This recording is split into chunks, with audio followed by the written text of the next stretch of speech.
Hello, everyone, and peace of Christ to all of you.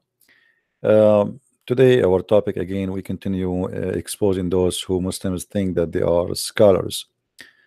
In the previous debate today, we got Abdul busted. He claimed to be a scholar from Nigeria, and actually, the funny that the Muslim they start posting already that this is not a scholar; it is someone I paid him to call me.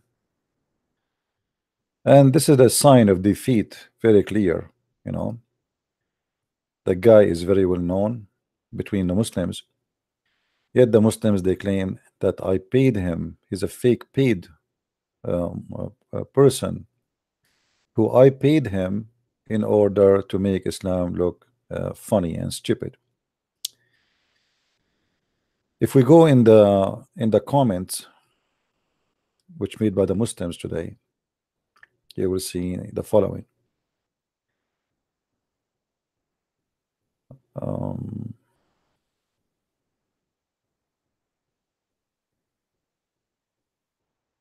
Let us see where the guy he say that. The same they did actually when I debated a guy, the head of the Islamic center in USA at Husseini. The Muslims they said I paid this guy. Let us see. Let us search fast for it in the text. Oops. Let us search. I'm not sure what happened. Okay. Oh. Each time I click to search, it take me somewhere else. Maybe. Okay, let's see. I'm trying to search for a text, but it doesn't allow me to do that. But anyway, you will see it in the text there. I saw it where the Abdul he claimed that this is a fake sheikh. I paid him. I will try one more time to search for it. No. You see, when I click control command F to search, it's taking me out of the screen. I'm not sure why.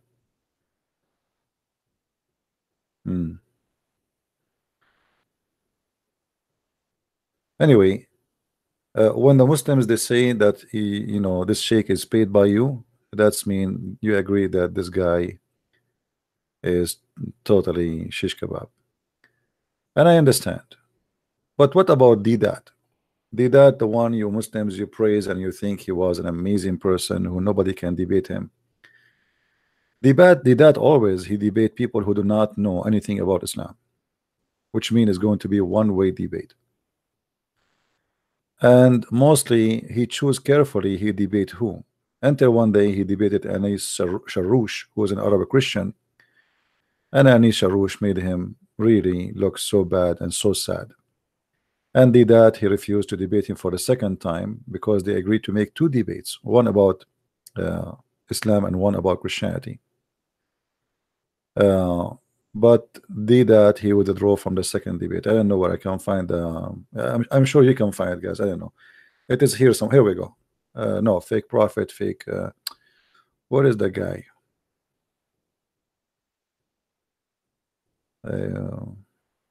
I don't think I did delete his comment. I did not, because usually I allow Muslims to express their anger.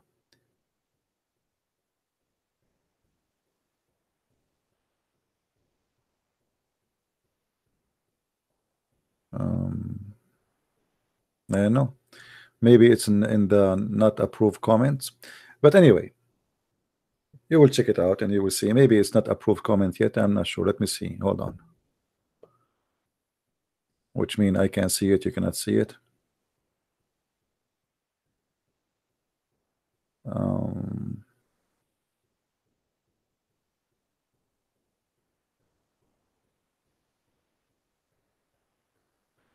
and no. Weird.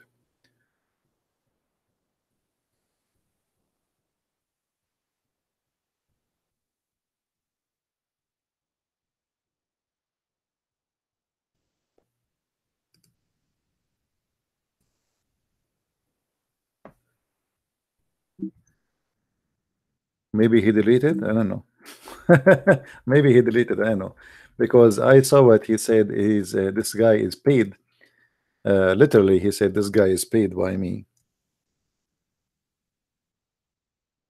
which I find very funny.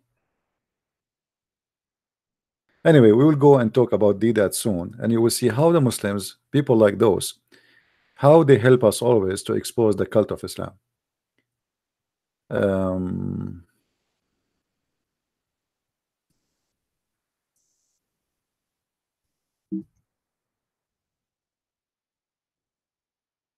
okay.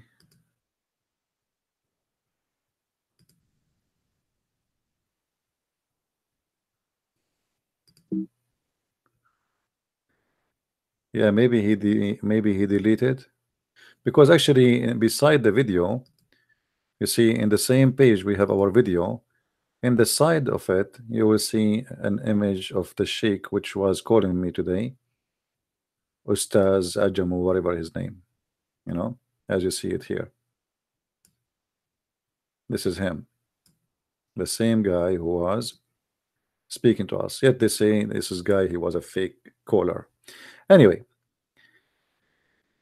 this guy today, he was saying that the Nasara are not the Christians according to Quran, but the Quran never mentioned anything except the Nasara. And still, anyway, the Nasara in the Quran is the ones who worship Jesus as God and as a son of God, and they worship him as divine, and they believe that he is one of the Trinity. In the top of that, they believe he was crucified. Now, if we go and see what Deedat said, I want to show you what Deedat said. Let us go back to Deedat and see.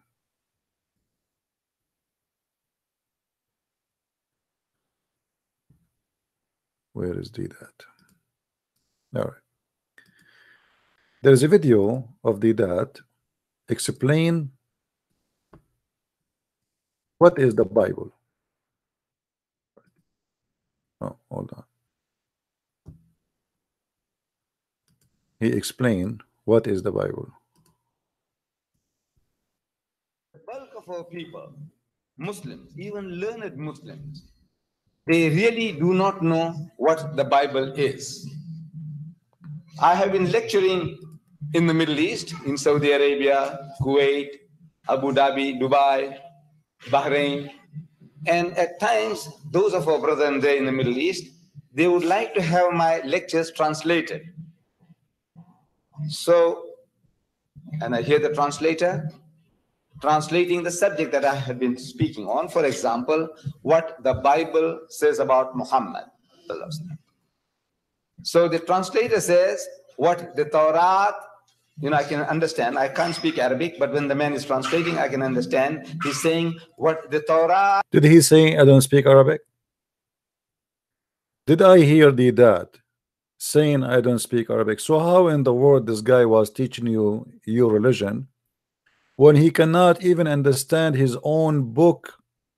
Because remember, reading the Quran in any translation is just a translation. It's not approved even by Muslims to be Quran. So we just heard this guy saying I don't understand Arabic.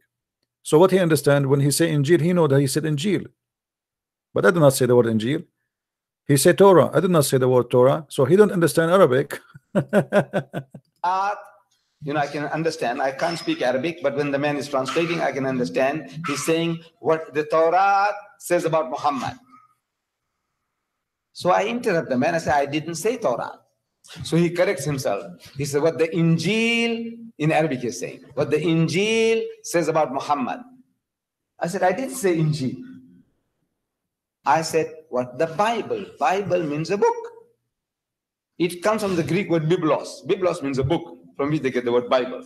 Holy Bible means holy book. Translate that. Holy book. Instead of saying Torah, Zabur, Injil. So what is happening is that the Muslim gets caught out before he starts by admitting that this is Torah or Zabur or Injil. The Bible is not the Torah, it's not the Zabur, it's not the Injil. Now what we believe in is, we believe in 4 heavenly books. And we name them We say we believe in the Torah, we believe in the Zabur, we believe in the Injil, and we believe in the Furqan. Furqan is the Holy Quran. Okay, he just said the Furqan is the Holy Quran. Is that true? Let me teach this Abdul that he is an idiot and he do not know what the Furqan is. This is a chapter 2, verse number 54. It says, وَإِذْ آتَيْنَا مُوسَى الْكِتَابَ وَالْفُرْقَانَ. So how you say the Furqan is the Quran and the Furqan is given to Moses? He is being confused because the word Furqan is mentioned more than one time in his Quran. This is a chapter 2, verse number 2, verse number 53. All right. And here they are translating the word certation or certerion. The fact it is, this is the Furqan. So Furqan is given to Moses too. So how you can confirm that this is given to Muhammad and this is the Quran? Either it's the Quran or it's the Furqan. The reason he says that because the Quran is a stupid book and make the Muslims confused. Let us continue. Tell us more, Deedat, so we can laugh. What else? Now, what is Torah? Torah is the revelation, the wahi, that Allah Bari Ta'ala gave to Hazrat Musa alayhi salam. That is the Torah. We believe that Hazrat Musa alayhi salam was a man appointed by Allah subhanahu wa ta'ala, God Almighty, and whatever instructions were given through him is the Torah. Whatever. Was it given in a book form? No. Allah gave by word form. Wahi. Did you hear it? Did Moses receive the Torah in a book form? No. No. Oh boy. Man, oh man. I mean, this is really something. This is, I'm trying to fix the size of this thing so you guys you see it better. Hold on, give me a second. He just said the Torah was not given in a book form. I'm not the one who said that. I'm not sure why it's not even allowed in me to do that. Let's see here. Okay, double size. That would be better. Let us hope so. All right. He said, listen carefully for what he said. Whatever. Was it given in a book form? No. Allah gave by word form. Allah gave him by word form. But every statement in the Quran confirmed that Moses he received a book and he was not receiving words form. You are a fake scholar and let us get you busted. The first thing Moses received, it's called the tablet, which is al-alwah. Chapter 7, verse number 145. Was the tablet was written or it was inspiration? It was written. And we wrote for him upon the tablet the lessons. Supposedly Allah he wrote for him everything, which means the tablet is not only 10 commandments in Islam. The tablet is everything the Jews they learned.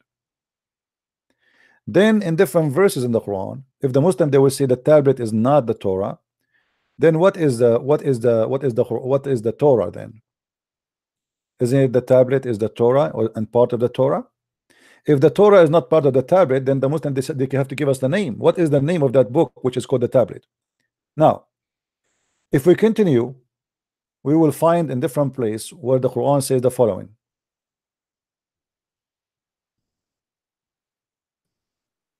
Chapter 87, verse number 19. Suhufi Ibrahim wa Musa. What Suhaf mean? This is the Muslim translation, not my translation. The books of Abraham's and Moses. He said, we gave Moses wahi, we did not give Moses a written statement.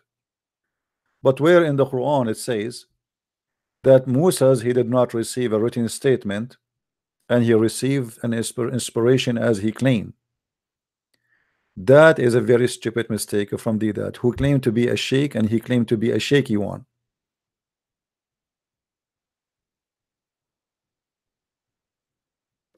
How in the world you say to us that Moses received inspiration when the Quran confirmed that he received books? And not only that, even your stupid book call us people of the books. So how Moses did not receive inspiration, then you call the Jews people of the book if they don't have a book? That means the Quran he chose the wrong word, because then we should call the Jews the people of the inspiration. The whole Quran keep calling the Christians and the Jews people of the book. Nothing else, nothing more.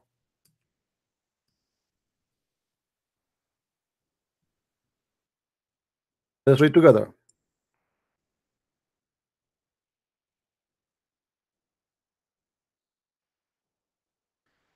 So you are saying to us that Moses did not receive a book, but yet your book calling him or call the people who follow him people of the book. That's a very stupid statement. Chapter 2 verse 105, chapter 2 109, chapter 364, chapter 365, 369, 370, 371, 372, 375, 398, 399, 110, 111, 319. I mean, it's endless. So we don't have a book, we have an inspiration, but we are called the people of the book. So who is the stupid here?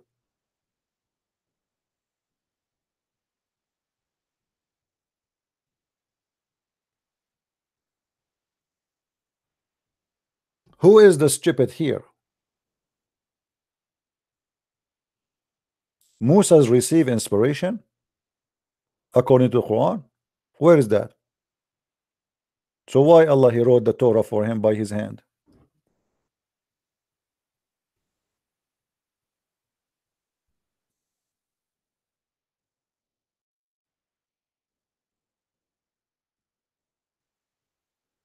When a Muslim he speak about his religion, literally he don't really teach, he just do poo-poo. In chapter 2 verse number 87, what it says, وَلَقَدْ آتَيْنَا مُوسَى الْكِتَابَ. What does that mean? Read carefully.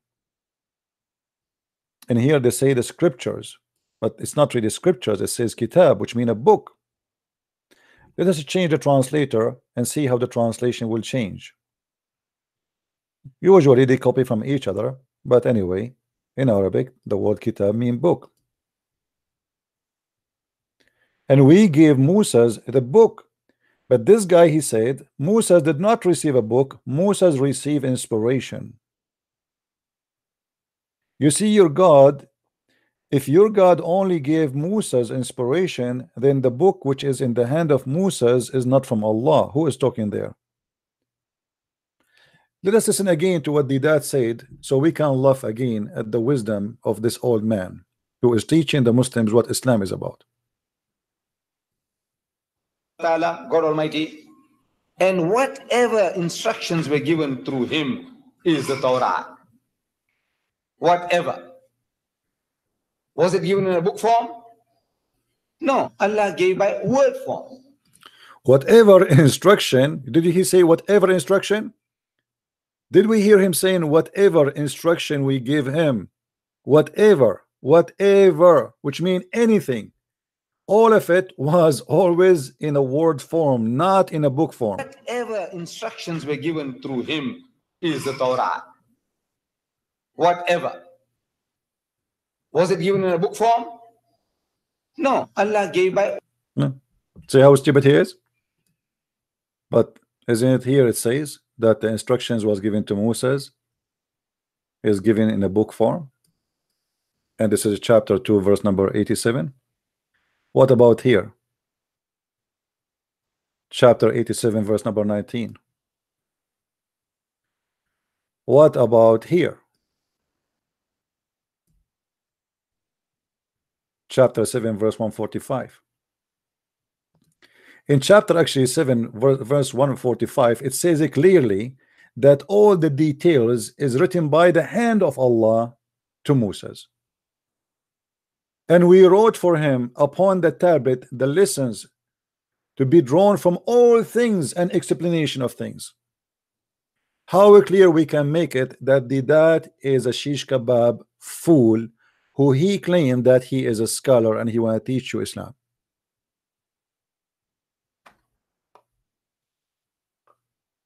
This is a scholar who was debating the Christians. And this is a lesson to the Christians that when you debate Muslims and they debate you about the Bible, which means you allow them only to throw rocks at you, but you know nothing about their religion, they can play all the games they want. When you are ignorant, anybody can make fun of you. Anyone.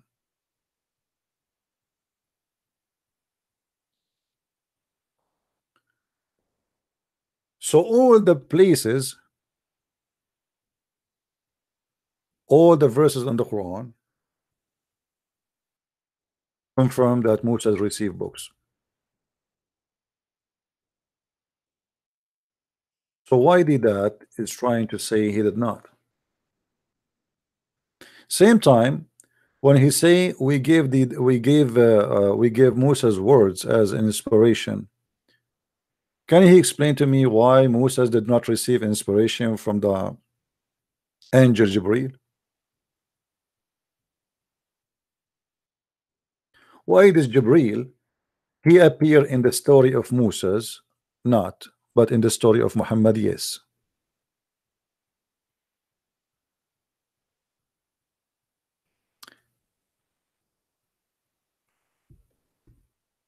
Do we have any Muslim in the text?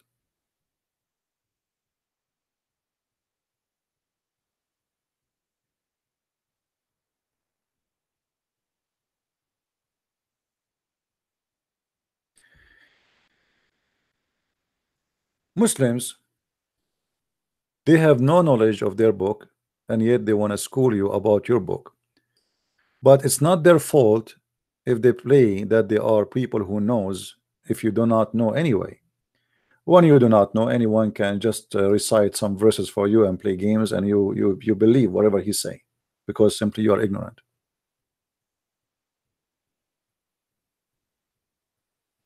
If there is any Muslim would like to give me a call, tell me and I will open my Skype.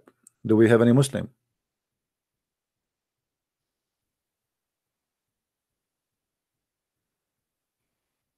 Any Muslim he have the courage to call me?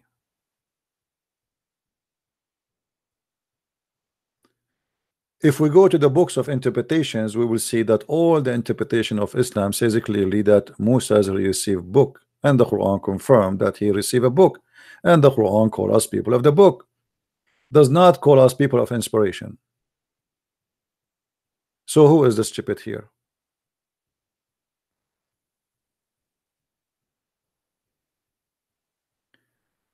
And by the way, when the Quran said here that Allah he wrote for Moses in the tablet all the details, that's mean the tablet cannot be a one tablet, it have to be thousands if not millions, because imagine here he did not only write for him the law, he wrote for him the explanation of the law. I wonder how many trucks Moses have to carry, the poor Moses, to carry all those tablets.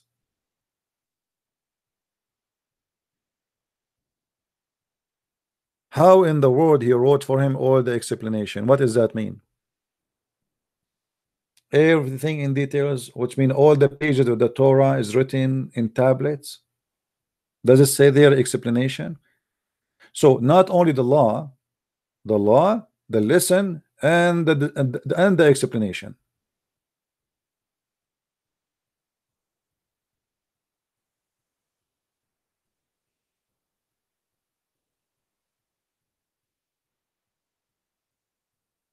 Do we have any Muslim here want to say something?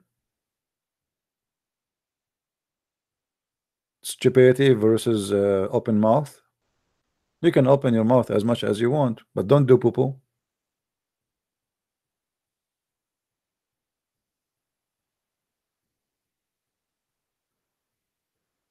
Anyone?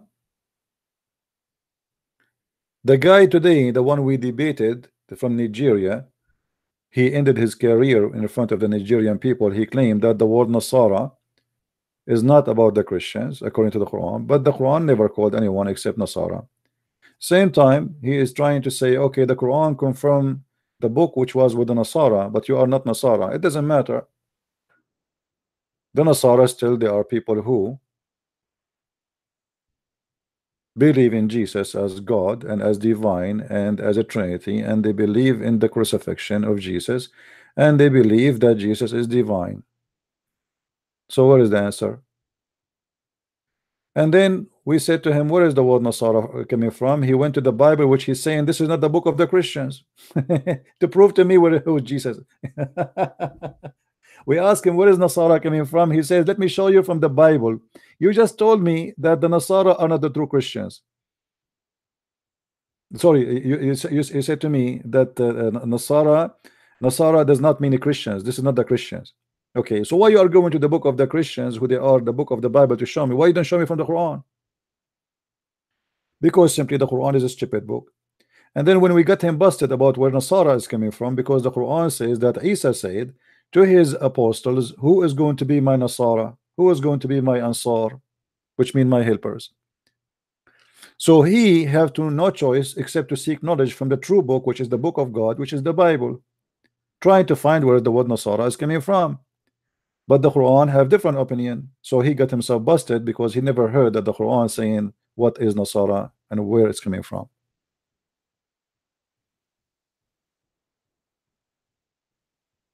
Do we have any Abdul wanna call me?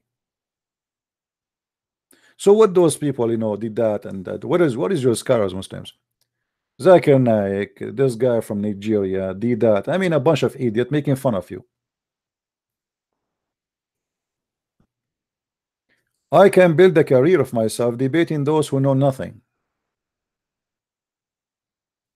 and that will make me look always victorious. In the Middle East, a woman, she don't look good. She don't walk with a woman. She is more pretty than her. So what she do? She look for someone. She is a lot less more good looking than her. So when they walk together, people, they see her beautiful and they see the other one ugly. And this is what the Muslims do. The Muslim, they look for someone he do not know really much of the topic, his topic and our topic. So when we have a fight with him, he will look like he do not know what he's talking about, and this is mean that I am a hero.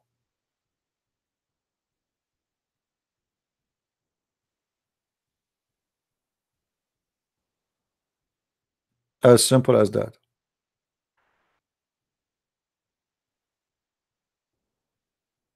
Do we have any Muslim would like to call us?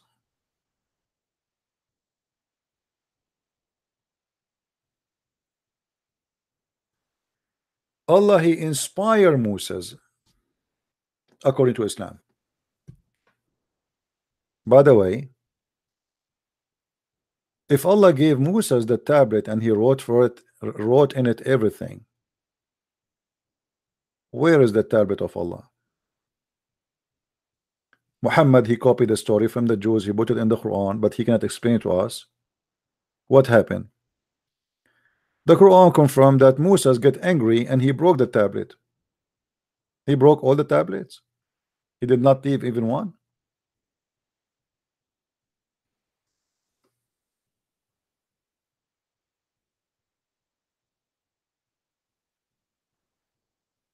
Do we have any Muslim?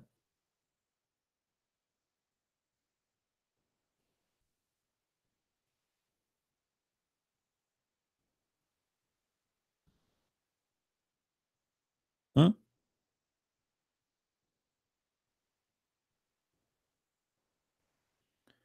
Then when the anger of Moses abated, he took up the tablets, and in their inscriptions there was guidance and mercy for those who fear their Lord. What Moses did?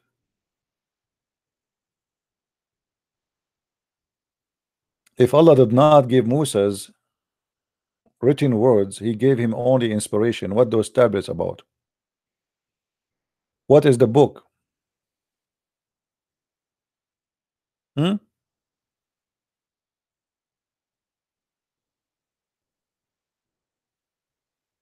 Stupid cult. They have no answer. They are copy paste.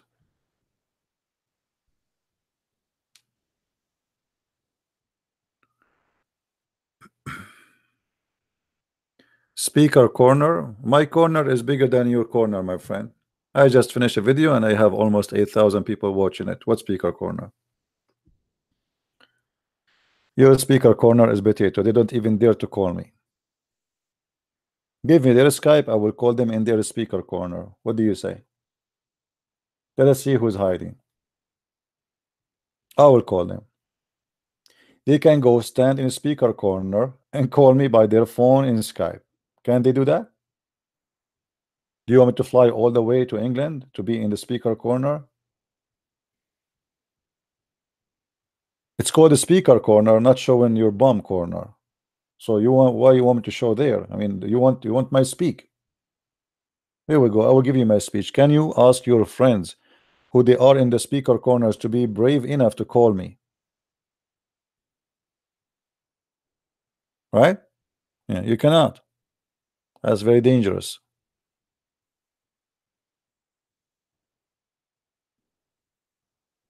Here we show reference and nobody there. Shamshi is an idiot. Shamshi is an idiot. He exposes a prophet. That's why he don't dare. I went to his channel and I posted for him. I'm waiting for you. I was posting almost for 15 days every day. Muhammad Hijab and Samshi, and neither of them dare to call me. Who is the one scared? Give me the Skype of Shamshi and I will call Shamshi. What do you say? Let us see who's scared. I will call him. Can Shamshi take my call? We will win anyway, as long as he is a hero and we are hiding from him. Trust me, Muslims, if they see that somebody they can beat him up, they will be so happy to have a fight with him. But they hide because simply they knew that they are no match.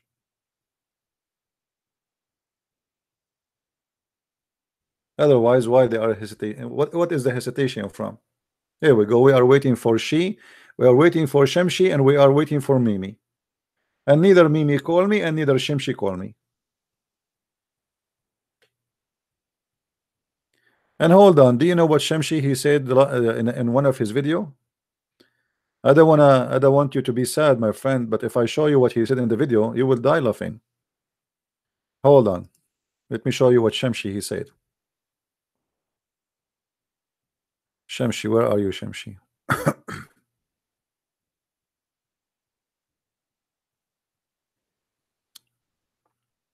Shamshi.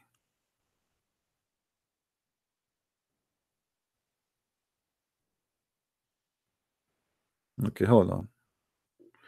This is a video made by Shamshi. I'm not going to play it all, but a little bit of it so people can laugh.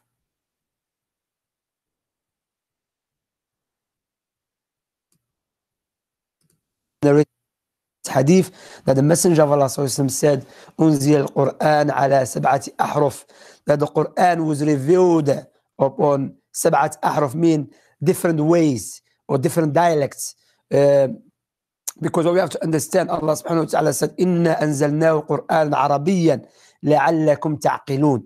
So we have sent down the Quran, the Arabic language. Perhaps you understand. So, so Deedat, who do not speak Arabic, as we heard him saying, I do not know Arabic. So who is the stupid here? We send the Quran to you in Arabic language so you might understand. And yet we find that the Arab themselves, they cannot understand the Quran unless we have it in 7 Quran.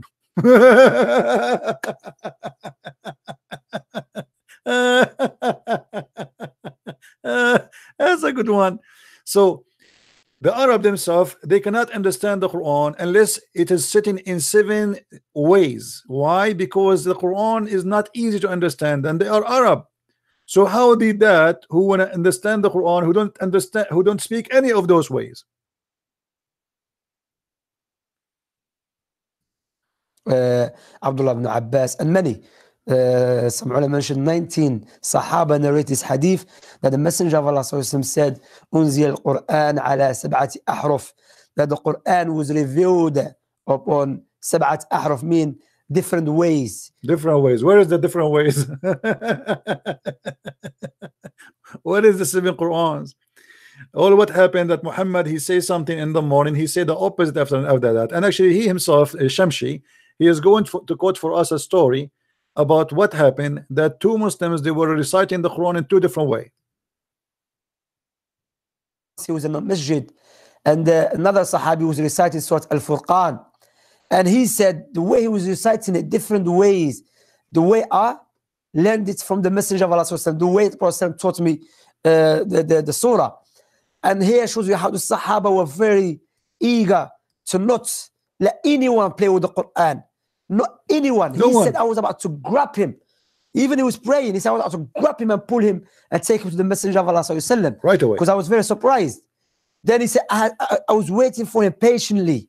When he finished, I said to him, why are you reciting this? Why you are reciting? Where you get this Quran, you idiot? The Prophet never said that. The Prophet, he recited the same chapter, but this is not the way he'd give it to us, different words. I was going to grab him eagerly. I'm going to get him. I'm going to get him busted. I'm going to spank him, because obviously this is totally different Quran. Surah Luqman or Surah Al-Furqan, the way you are reciting it. He said, the Messenger of Allah taught me this way. He said, no, Prophet taught me different way. Look at this. Why people who live in the same street, they are learning the Quran in 2 ways. They are from the same tribe, they have the same dialect, they have the same language.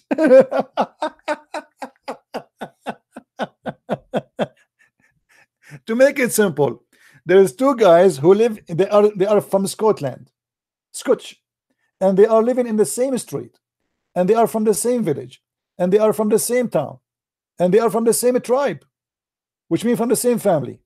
Yet Muhammad, he gave them the Quran, each one of them in different way. Because Muhammad, he cannot recite the same verse twice in the same way. So he come with the lie saying, oh, Allah, he gave it to me in different ways, 7 ways, 7 ways, okay, 7 ways. Yeah. So he said, come. So he said, I dragged him to the him. Messenger of Allah. Look, the Sahaba, the ghira, the jealousy they had for the Quran. From day one, you cannot play with the Quran. You cannot. So he talked to the Messenger of Allah. The Messenger of Allah said, yeah, Umar, utruku, or leave him. He said, read out the surah to me, Umar. He read it out. He said, the other Sahabi, he said, read it out. He read it out. He said, that's how it was revealed to me.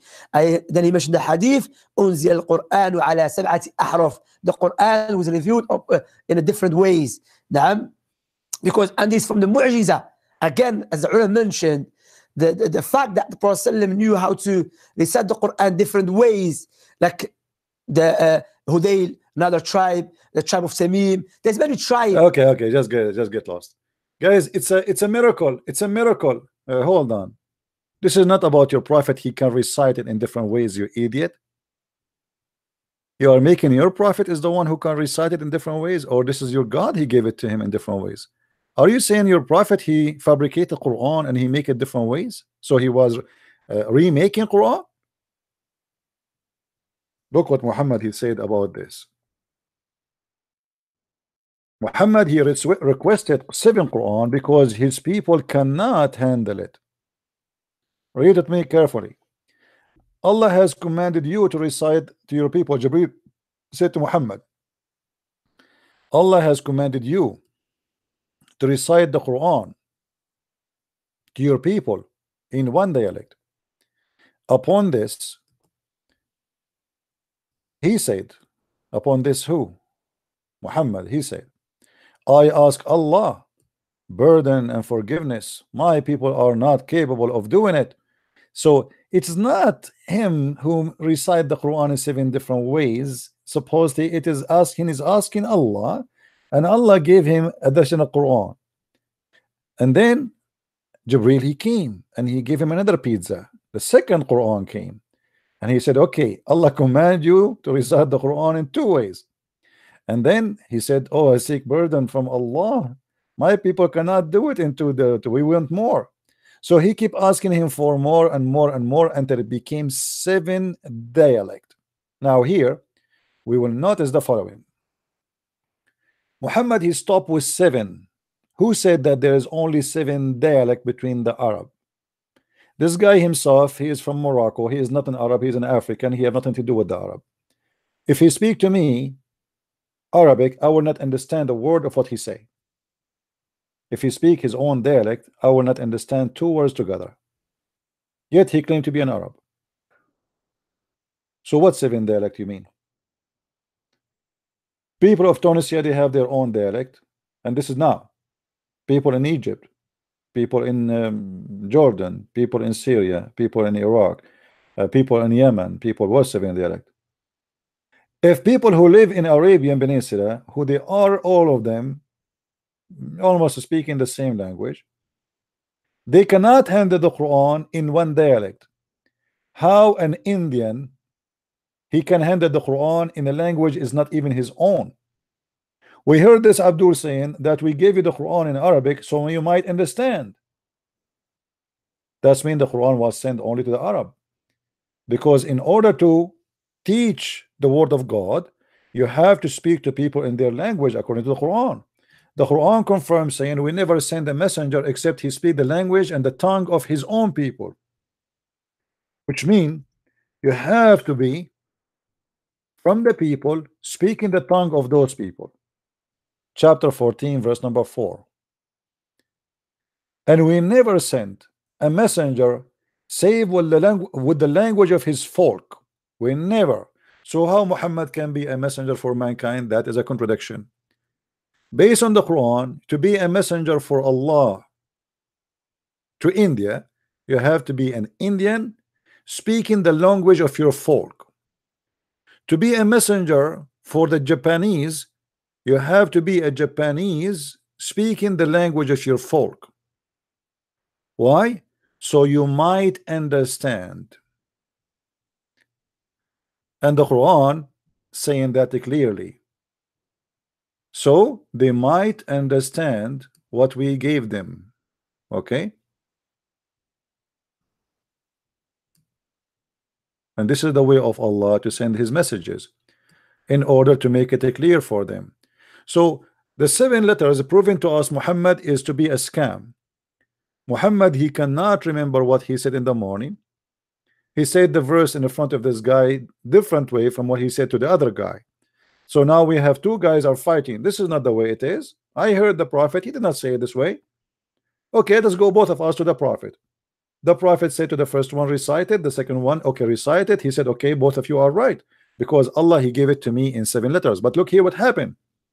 How come Muhammad never mentioned that before, that Allah, he gave him the Quran, give him the Quran in 7 letters, to the point those Muslims are fighting? Because if the Muslims been informed that Allah gave Muhammad the Quran in 7 letters, they will not be fighting, correct? The other guy who said to himself, okay, well, the prophet, he told us already that he received the Quran in 7 letters. Are we guys getting the point?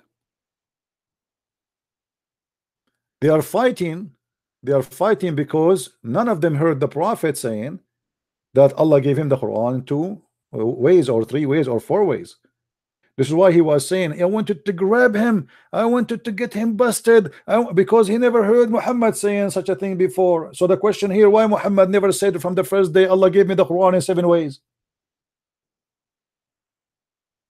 Muhammad, he did not mention the 7 letters until he got busted with those 2 guys. When those 2 guys, each one of them, he recite the verses differently, and they start fighting about, oh, this is not the way. The guy, he said, I this is what I heard from the prophet. The other guy, he said, well, I heard differently from the prophet. Suddenly Muhammad decide to say to them the truth, that Allah, he gave me the Quran in 7 letters. And this is why Muhammad is a scam. Any Muslim have an objection?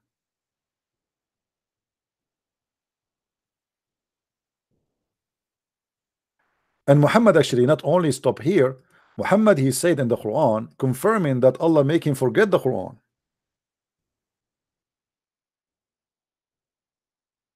And what Muhammad said is beyond stupidity. In chapter 2, verse 106, he said, nothing of our revelation we do abrogate or cause to be forgotten, but we will make something better or similar. I mean, who is stupid here?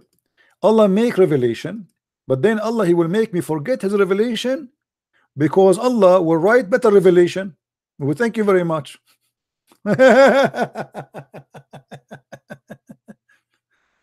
Allah will make Quran better than the Quran of Allah. Muslims, does the verse says none of our revelation do we abrogate or cause to be forgotten? You tell me why Allah causing you to forget. He's talking about you, causing you or causing Muhammad? This is causing Muhammad.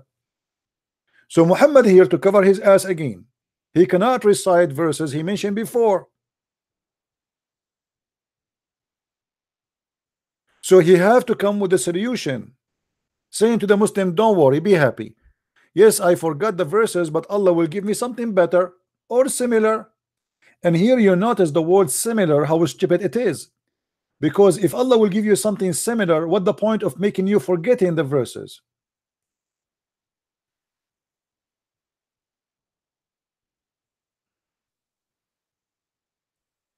Are you with me, guys? So imagine I say to you, shish kebab, shish kebab, shish kebab, hey, and then I make you forget it, and I give you something similar, shish kebab, shish kebab, shish kebab, hey, brother, but this is similar for the other one. Oh no, the other one, it was shish kebab, shish kebab, shish kebab, hey. This one, shish kebab, shish kebab, shish kebab, hey.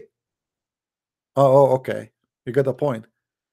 What's similar? It is similar, not exactly the same. So it's not going to be shish kebab, shish kebab, shish kebab, hey. It's going to be like this: shish kebab, hummus, shish kebab, hey. It's similar.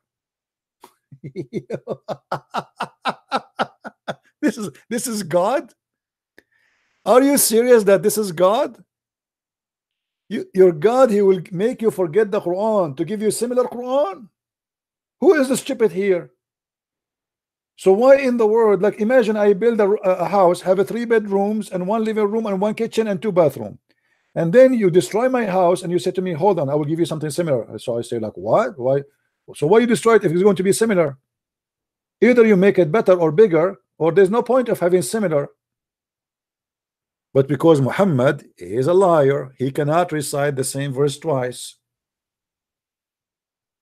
And when he said we cause to be forgotten, Muhammad here, he said something very weird, because the one who caused believers to forget the Quran is the shaitan.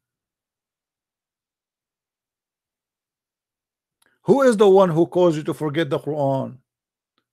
Shaitan.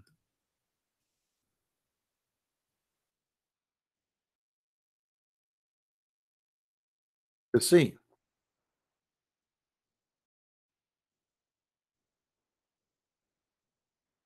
There's many chapters actually, speaking about this story. But chapter 6, verse number 68 is the easiest one to understand. And when those sit with those, see those who make fun of revelation, withdraw from them until they change the topic. And if the devil caused thee to forget what? What the Quran told you. So who is the one who caused you to forget the Quran? Shaitan.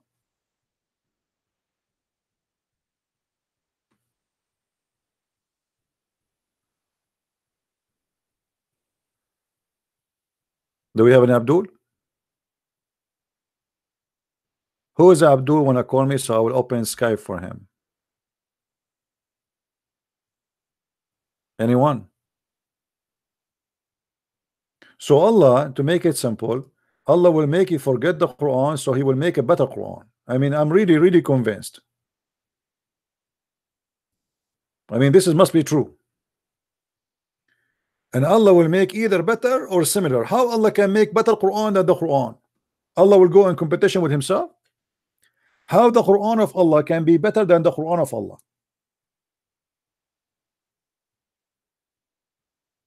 All what we have here, Muhammad trying to cover his ass. He cannot repeat the same chapter or same verses twice correctly.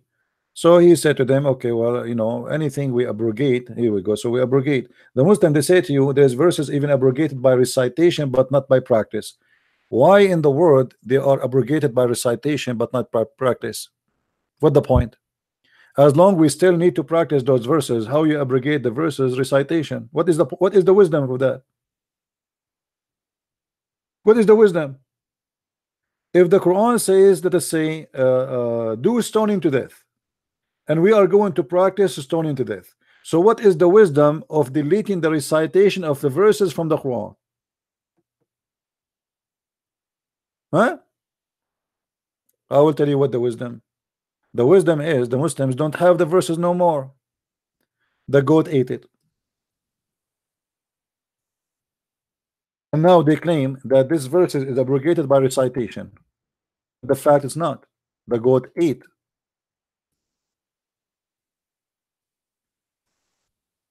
Hey, my friend from Tunis. We have people here from Tunis here. How are you, my friend? Good to have you. See, I told you many people from North Africa are leaving Islam. Here we go. The brother here who made a donation, he is from Tunisia. Wonderful. The verse of stoning and breastfeeding an adult 10 times was revealed, and the paper was with me under my pillow. When the messenger of Allah died, we were preoccupied with his death, and a tame sheep came and ate it. Meh. And now the Muslim, they say, oh, we don't have the verse of the stoning to death, but we practice it. So what prevented you from reciting the verse of stoning to death? As long it was a verse. And the funny, they say to us the Quran is preserved, brother. Your God even could not stop a goat from eating the Quran. The same as your God could not stop the cockroaches from eating the Kaaba yesterday and today. Millions of cockroaches attack the Kaaba under the supervision of Allah, and Allah is watching live camera from Saudi Arabia. And yet the Muslim, they say to us that Allah, he protect the Kaaba by sending birds to fight the enemy, which have elephant. Which one is better, elephant enemy or army, or cockroaches?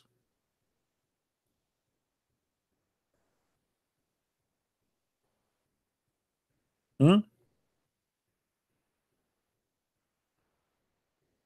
not going to ask why Allah defend the Kaaba against a Christian army when the Muslims, they believe that the God of the Christian is the same as the God of the Muslims, but they are just lost.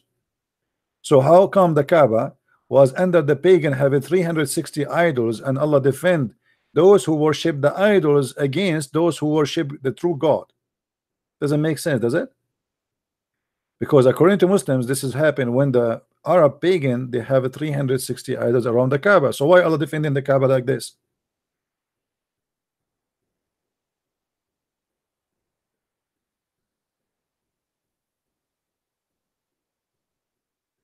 Anyone? Do we have any Muslim want to call me? So I will open my Skype. I did not open my Skype because I don't want to open it unless somebody want to call. Only Muslims. Anyone? Any Muslim? So as you see, the Muslims are very confused. Any question we ask them, it doesn't matter what the question is. The Muslims have no answer for it.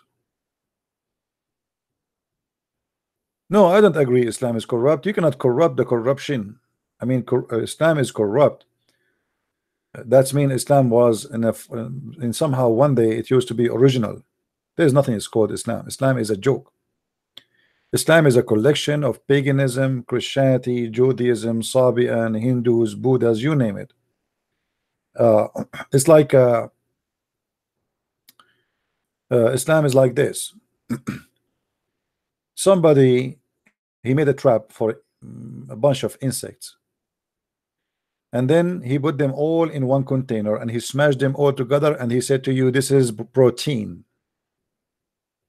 This is the protein of Allah. Will enjoy eating the protein.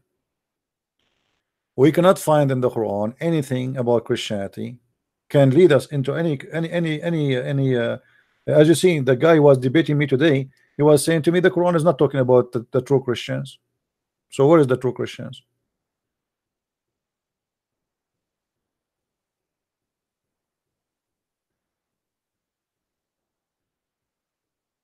Anyone?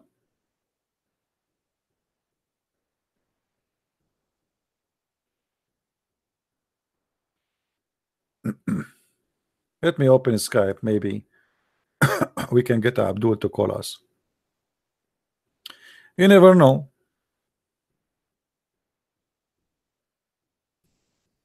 We might meet Abdul. He knows what he's talking about. Until now, I never met Abdul. He have any idea what Islam is about? Never.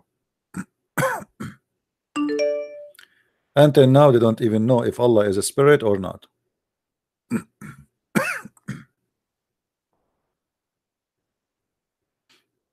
All right. My Skype is open if you are a Muslim. Only if you are a Muslim, please. Don't call me unless you are a Muslim. Because no matter how many times we say don't call me unless you are a Muslim, still people call.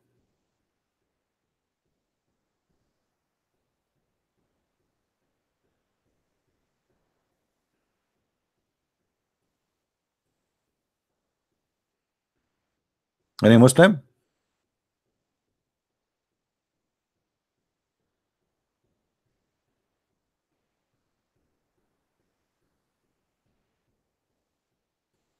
Any smart Muslim?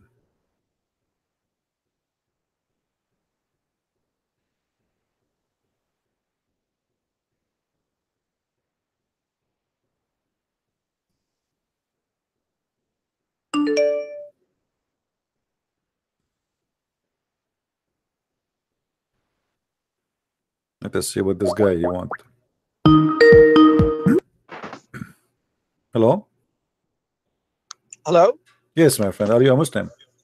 Yes, assalamu alaikum, brother. How are Wa you? alaikum assalam. What do you want to say, Mr. Shafiq?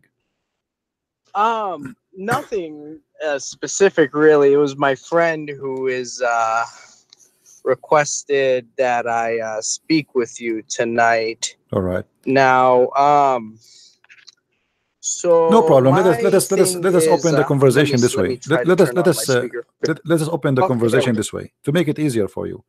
Sure. As long you said you are a Muslim, why? What make you Muslim? What does that mean? I mean, why you believe Islam is a true religion? It makes the most sense. What makes sense For about ex- it? That if you go Oh. to heaven, Allah will give you a lot of women for sex. Does that make sense? No, but that's just the male, like a pleasure of the male. You know what I'm saying? Yeah, but So- the pleasure of the male. What about the pleasure of the female?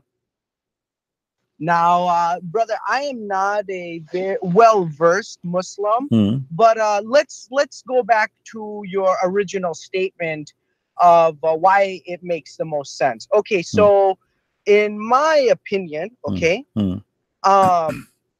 Islam makes the most sense because in Christianity it is, you know, you need Jesus to be saved because Jesus died for your sins, correct? So what about Adam when he went against God's word? Did God not give Adam the ability to ask for forgiveness? So that by itself means that humans were granted forgiveness from the very beginning.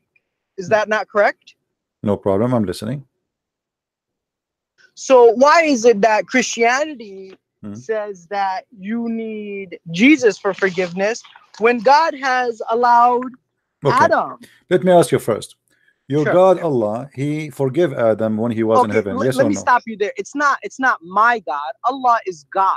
No, it's not. everyone's You know, God. this is your God. Come on. You know, don't. How is it my? How is Yes, it your my God. God? I will prove it to you. I will prove it. My God don't have a version in the heaven. Your God have versions. We can't have the same God, but we have two different heaven. We worship. Okay. No. So No. all Let us go. Abrahamic Let us not to change the religions topic. We can worship go. one God. We can go later to see who is your God, who is my God. No problem. No, But no, let us talk about. I'm not Let gonna us talk argue about about- Adam, my friend. Your God Allah, He forgive Adam when he commits sin. You keep saying my God Allah. Are you going to stuck with this word? Are you going to allow me to have a conversation with you? I allow you to say whatever you want. Let me say whatever I want. Yeah, You know, but I are want you going to start force off- me? Are you going to force me to say that your God is my God? Is that what you want? Okay, one God. No, no, right? there's no We one worship God. There's no one one God. God. There's no one God. There's no one God. There's many God. There's shaitan is God. Money is God. Sex is God. Penis is God. Everybody worship something. Now you Maybe to worship you. and you worship one. His name is Allah. Let us see who is he. Let me ask you. You said that Allah, that Adam, he was allowed to ask Allah for forgiveness. Did That is Allah forgive Adam?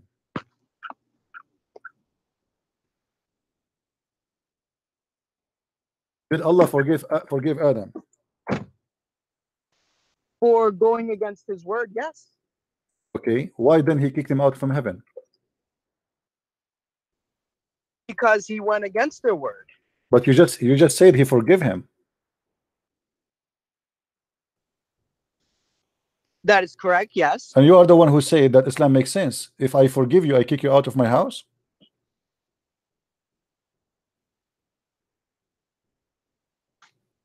If you know somebody has done wrong, right?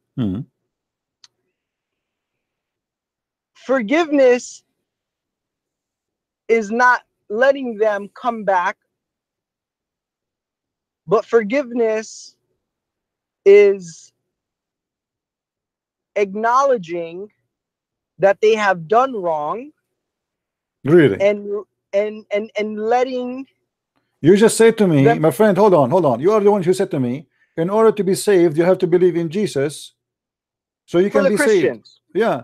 So you saying to me, so why you are asking Allah for forgiveness? Is that will bring you to heaven, or will keep you out of heaven if you ask Allah for forgiveness?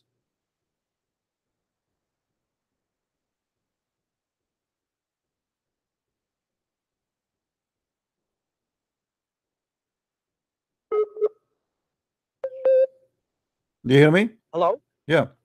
You ask Allah for Sorry, the connection. you ask Allah for forgiveness, no problem. You ask Allah for forgiveness. Is that to go back to heaven or no?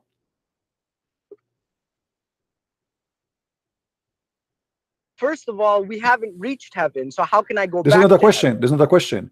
Why you ask Allah for forgiveness? Is that because if Allah forgive you, will make you go to heaven, or just like a ritual thing? You ask for forgiveness, and we don't go to heaven still. Because man inherently has will, and because Has of what? will, Has what? will. What You will? know, will. No, you don't. W-I. No, Islam does not believe in will. You mean a free will? Yes, No. we're allowed Okay. to have. No, you are not we're- allowed. No, you are not allowed. You know, as long we are talking about Adam, when he commits sin, is that the sin Allah he forced him to do, or it was a choice of Adam?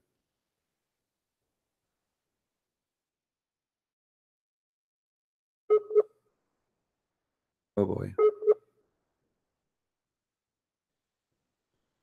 Are you there?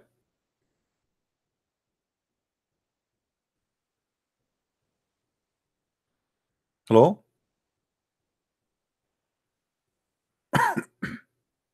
Hello. Yeah. I was saying to you, was Adam a person who commits sin by his free will, or Allah forced him to commit sin? It was free will. Where do you get this from? Do you have a proof? No, I don't. So Okay, well I have different proof. Here we go. This is your prophet, and this is Sahih. Your prophet saying, and this is Sahih al-Bukhari, saying that the prophet said that Adam and Moses, they argued with each other. Moses says to Adam, oh Adam, you are our father who disappointed us and turned us out of paradise. Then Adam said to him, oh Moses, Allah favored you with his words, with his talk, and talked to you directly, and he wrote the Torah for you with his own hand. And guys, here remember we were talking about Deedat. He said the Torah was inspiration only, correct? Do you remember? Deedat, the stupid Deedat, he was saying just a few minutes ago that the Torah is not a book. It was only words, inspiration. But look what Muhammad said. He wrote for him the Torah with his own hands. Muhammad is getting Deedat busted again. And then Adam, he said to Moses, do you blame me for action which Allah had written in my fate 40 years before my creation? What do you say about that? Adam saying to Moses, you cannot blame me. This is what Allah wrote for me. Okay, you said it's Sahih, so it's authentic, Yeah. and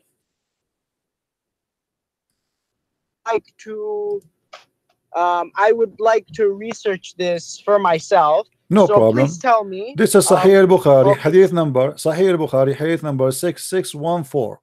And I'm showing it in the screen actually. If you are looking at the screen with me in YouTube, you can see it. 6694. No, Okay. 6614. Sorry, 6614. Yeah, okay. and I can give it to you from different hadith, not only from this. And this is also Sahih.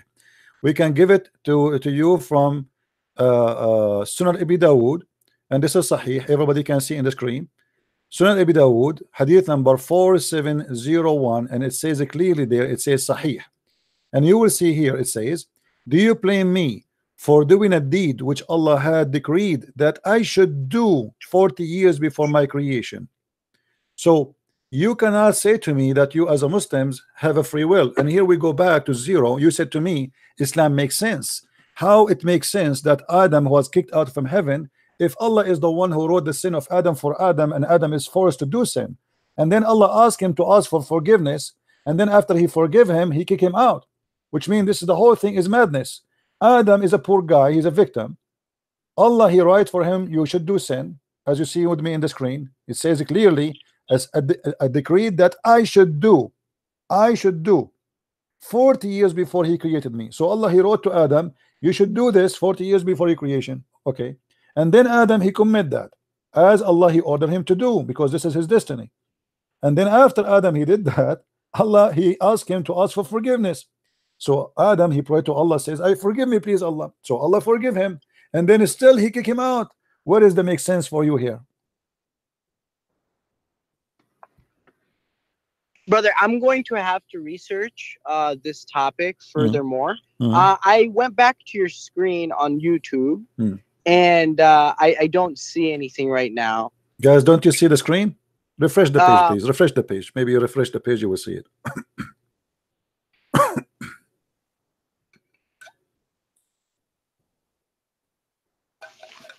And not, okay, so and not only that, okay, my friend, not only that, your prophet, he said that Adam, he won the argument. To make it more horrible, not only your prophet, he is making a statement that this is a debate happening between them. Your prophet, he say clearly that Adam, he won the debate.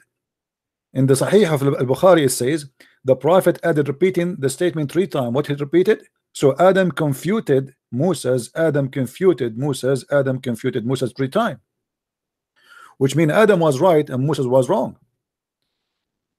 Where is the make sense here? You make me do sin, and then you punish me for the sin you made me do. Is that fair? Is that justice?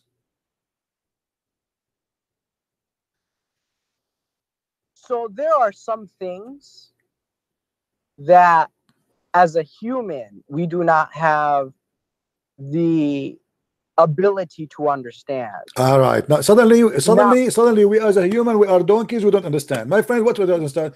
It's a debate between 2 guys, and obviously your prophet taking a side of Adam, and he understand, and I understand. Now you are the one who don't understand. He said to him that Allah, he wrote for me in my destiny 40 years before my creation, and your prophet agree with him. Suddenly now you don't understand. No, I said that as humans, there are some things that we were made to not fully understand. Now, brother, like I said before, I am not a learned man of the Quran as you might, and I might not have the resources to understand like you have. My friend, you don't need to have resources. I just gave you what your prophet said. What do you say about that? Here we go. This is the resources in front of us. I provide you with resources, and he said that Adam, he won the debate, and Adam, you cannot blame him for doing sin because this is what Allah wrote for him. So what kind of religion believe that Adam, he was a victim of Allah, Allah, he made him do sin, and then Allah, he punished him for doing sin, and then Allah asked him to ask for forgiveness so he might forgive him, and then So Adam, he asked for forgiveness. Where's the proof that Allah subhanahu wa ta'ala forced Adam into sin? It's in front of you. This is your prophet. Are you saying your prophet is a liar? No, go back onto your screen and show me the proof. Here we go. It's in the screen, my friend. Don't you see the screen?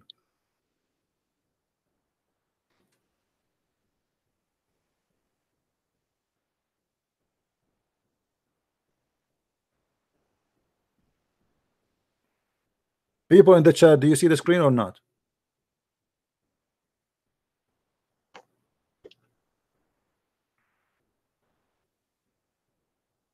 You said it's Sahih Bukhari Yeah. 6614. Sahih al-Bukhari, yes, 6614, and I will show you the reference in the screen. Here we go.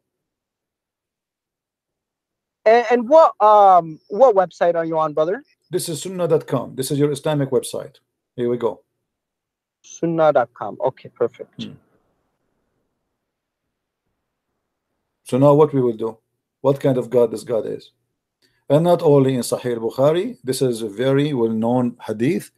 It's repeated in Sahih Bukhari actually more than one time, 3 times, or 4 times, and same in Sunan Abi Dawud, which is a Sahih too, and same in Sunan Ibn Majah, which is Sahih too, and same as in Sahih Muslim, which is Sahih too. So what we will do now?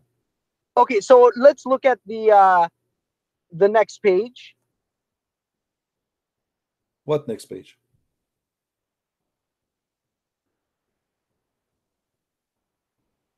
So after hadith number 611, let's look at 612, because this is taken out of context. We don't know exactly where this falls into. My friend, what next page? What out of context? What are you talking about? Each hadith is separated as a story by itself. It's not a story the Prophet was talking like a machine non-stop. And here the story is ended. The debate is ended. There's 2 guys. We give the microphone for the first one, his name is Musa. We give the microphone to the second one, his name is Adam. Musa says to Adam, because of you we are out of heaven. Adam says to Musa, you blame me for something Allah wrote for me in my destiny 40 years before he created me. Adam, he won the debate. He won the debate. Adam won the debate, your prophet said. So what out of context?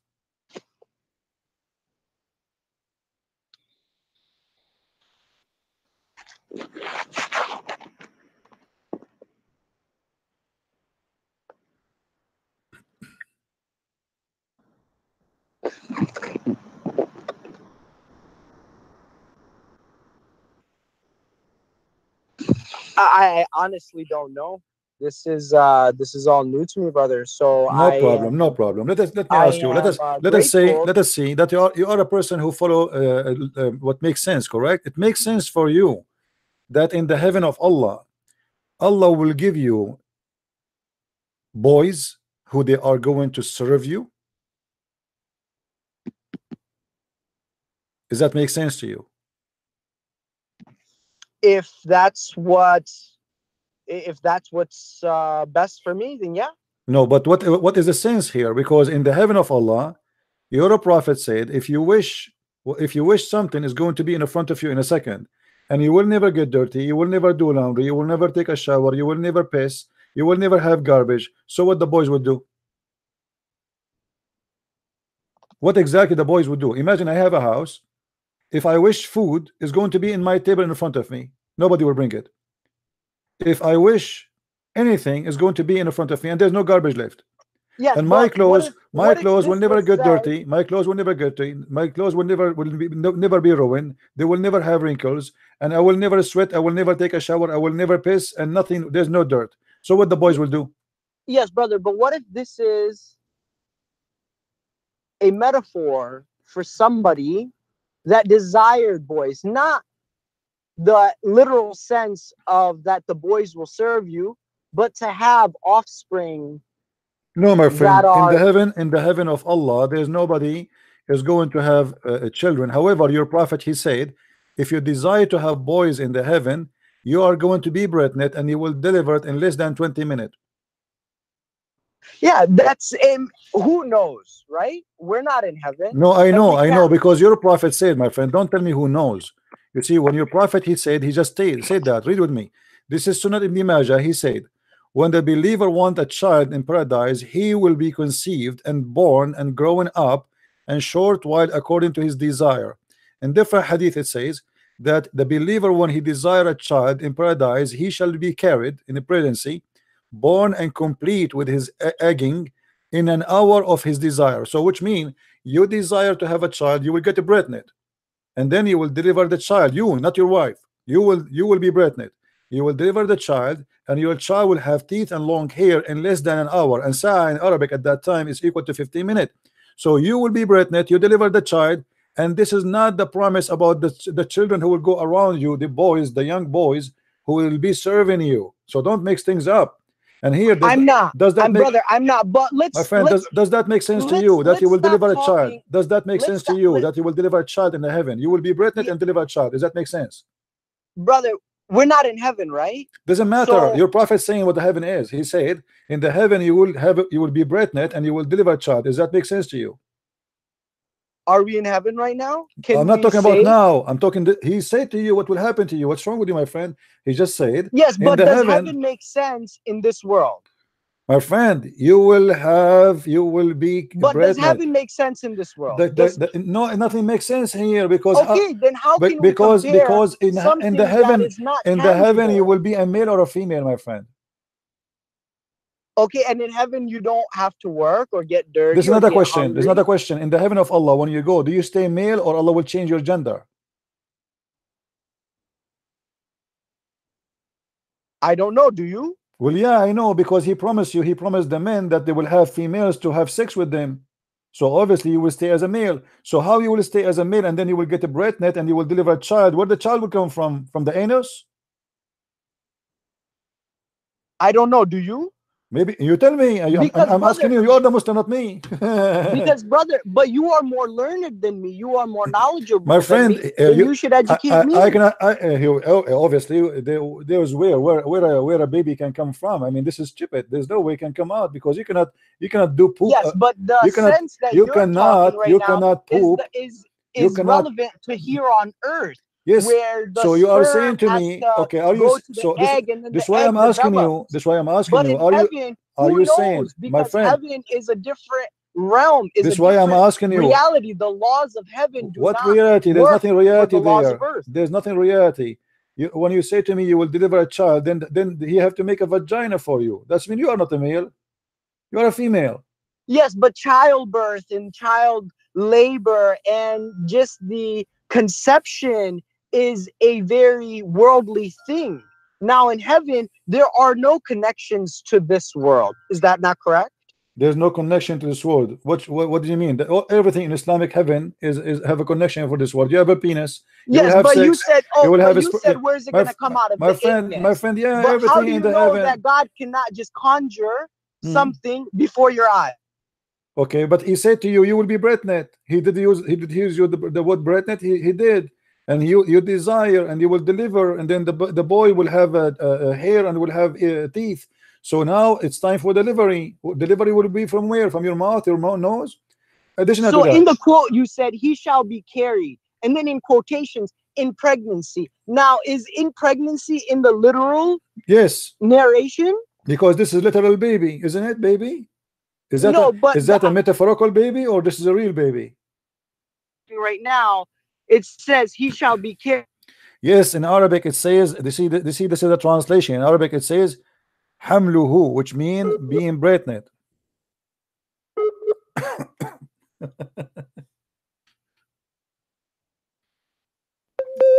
Are you there? Are you there? Okay, Okay. yes, I'm here, brother. Okay, brother. So you in the verse. So let us that go. you have Forget about chosen- this. Forget about this. Give me No, one because thing. I want to speak more about this because it's now become apparent to me. We are now trying to use worldly attributes in heaven, which does not work like well, that. why okay? aren't you in the heaven? Are you going to stay a man physically, or you will be a man spiritually there? Is your penis will be a spiritual penis in heaven, or will be a real penis? As in the reproductive Hmm? sense, or in the Anything. What pleasure. will change on you? Nothing will change in the heaven. The only thing will happen, you are going to be more sexual. Your prophet, he said, you will have 70 years orgasm, and your penis will be endless. So what? Yes, these are all metaphorical. This things, is not brother. These metaphorical. are- What do you mean? Okay, give me the metaphorical of endless penis. It is to say that your desires, My what friend, you no. want Endless penis gonna is be not endless. granted. He can say endless desire, because endless penis is not endless desire. When I say you have an endless penis, what is the metaphorical for? Give me a reason. Okay, you're saying that the pregnancy and the carrying of the child and in the act of, you know, reproduction or sex or whatever, you know, these are all things that are relevant to here on this earth, in this world. But when we speak about heaven, this is something that is not relevant to the laws and to the nature of this world. Is that not correct? My friend, what is the nature of the world have to do? I mean, what the difference between the nature of this world and nature of heaven? Because heaven is not of this world. Okay, the heaven, no, the heaven of your God is the same as this world. Nothing changed. Okay, You will. okay, Let me ask you. Let me ask you. Are you going? Are you going to eat? Do you have food there? Do you have food there? Do you have food there? Yes or no? Do you have food in the heaven of Allah? I don't know. What do you mean you do not know? Do we? Isn't it the Quran describe for you that you will have an open buffet, and this buffet have only bird meat, right? Only bird meat. So in the heaven you have, and what you will have a certain kind of food, and you will eat it, and you have a fruit, and only he described for you a couch and fruits and grape and wine and milk. So what is different? All those things we have them here in Las Vegas. Yes, but in heaven, do you die in heaven? Well, I believe you will die in heaven more than in earth. Do you? So are you? So what I'm trying to understand right now is why you continue to use law, like, you know, like I want to say like worldly attributes to something that is not even relevant to. My friend, it's not me. It's not me who is saying that. It's your prophet. He says, yes, but you in were the earth, you were in taking the earth, in the earth we have orgasm. Your prophet, he said orgasm. Carried, right? Carried, and then in the quotations it says in pregnancy. Now, is that in the narration? This is something that I believe is, you know, a human nature to make sense of things that we do not understand. Okay, let me ask, Mr. Sure. You don't understand, Mr. You don't understand. What kind of women you will have in heaven? Are they real women or plastic or silicone? I don't know. What do you mean you do not know? If somebody desires to have, I don't know. If it's real, if you desire real women, then of course you'll have real women. Okay, what if you desire plastic women? You will have plastic women too? Sex toys, let us say. Oh, sex toys, then I don't know. If that's what you desire, then sure. But why would you need to go to such a low form in an inanimate object for your pleasure when you're in heaven? Anything that you desire is yours. But okay, so this whole conversation and topic that we're on about heaven, you keep bringing back things that are relevant here and then trying to assert them in heaven. Okay, brother, first let's come to a common ground that what happens in heaven is not bound by human things and by human nature. I want you to read this verse for me, this hadith for me. Sure. Because you are saying if we speak about sex toys, it's a low human form. So why your prophet promising you that, saying that in the heaven there's a market of sex toys, and those sex toys, they come into reality when you sleep with them. They are images of men and women, and then you jump inside the image and you have sex with the man or the women, and the customers are men. So you are a man who go inside that store, Playboy magazine. They have images of men and women. Then you like an image, let us say, of Michael Jackson. Okay, then so this is once again, I believe, a metaphorical thing. If you desired a woman with blue hair and gold eyes with gold skin. My friend, And, my friend, if you want that, don't go though. you Don't can go, get don't go. it. Hold on. It says images of men and women. What metaphorical about it? Images. In the heaven, in the paradise, there's a market. What is the market metaphorical for? Go ahead. Try your best.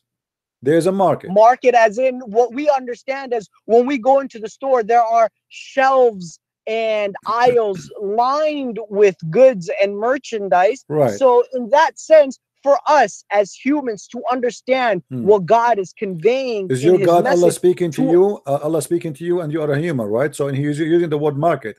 If it's not market, he will not say market. He don't have to say market. He can say something else. Yeah, but this is something that humans can understand. No problem. Thank you very much. Recognize. So this is a human can understand. So Allah is choosing the correct word. He chose market because this is what it is, market. And what is inside the market? There's no buying nor selling except, which means there's buying and selling.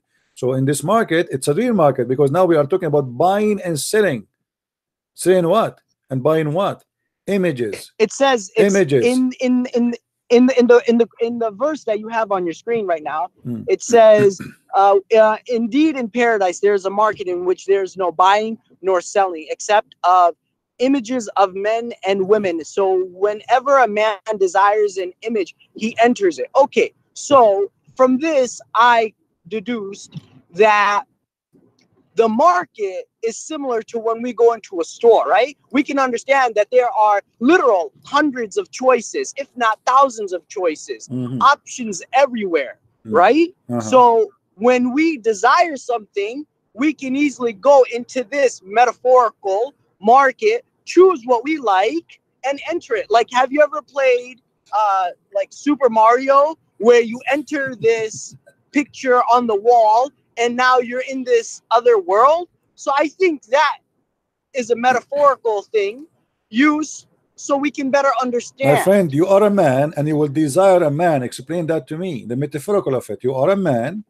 and you will desire an image of a man. What does that mean? Yes, but does it say anywhere that there's gonna be that they will have sex? Yeah, this is about sex, because this is about sex. Description of paradise. In the heaven, what you would desire the image of the man to do what with exactly what you would do? You tell me. I don't know, you tell me. You're the this one is about that sex. The whole up. thing is about sex.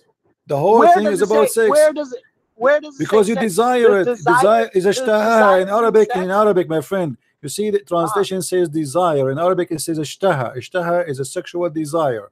So if you ishtaha what? Ishtaha a man. So if I have a desire for a fruit, I obviously I want to eat it. If I have a desire for a woman, obviously I want to have sex with it. So when we say that is that true for everyone though? What if a man desires my friend, you tell me, you desire a man. What conversation? What are you talking about? Allah will send you to heaven to have a conversation with a man?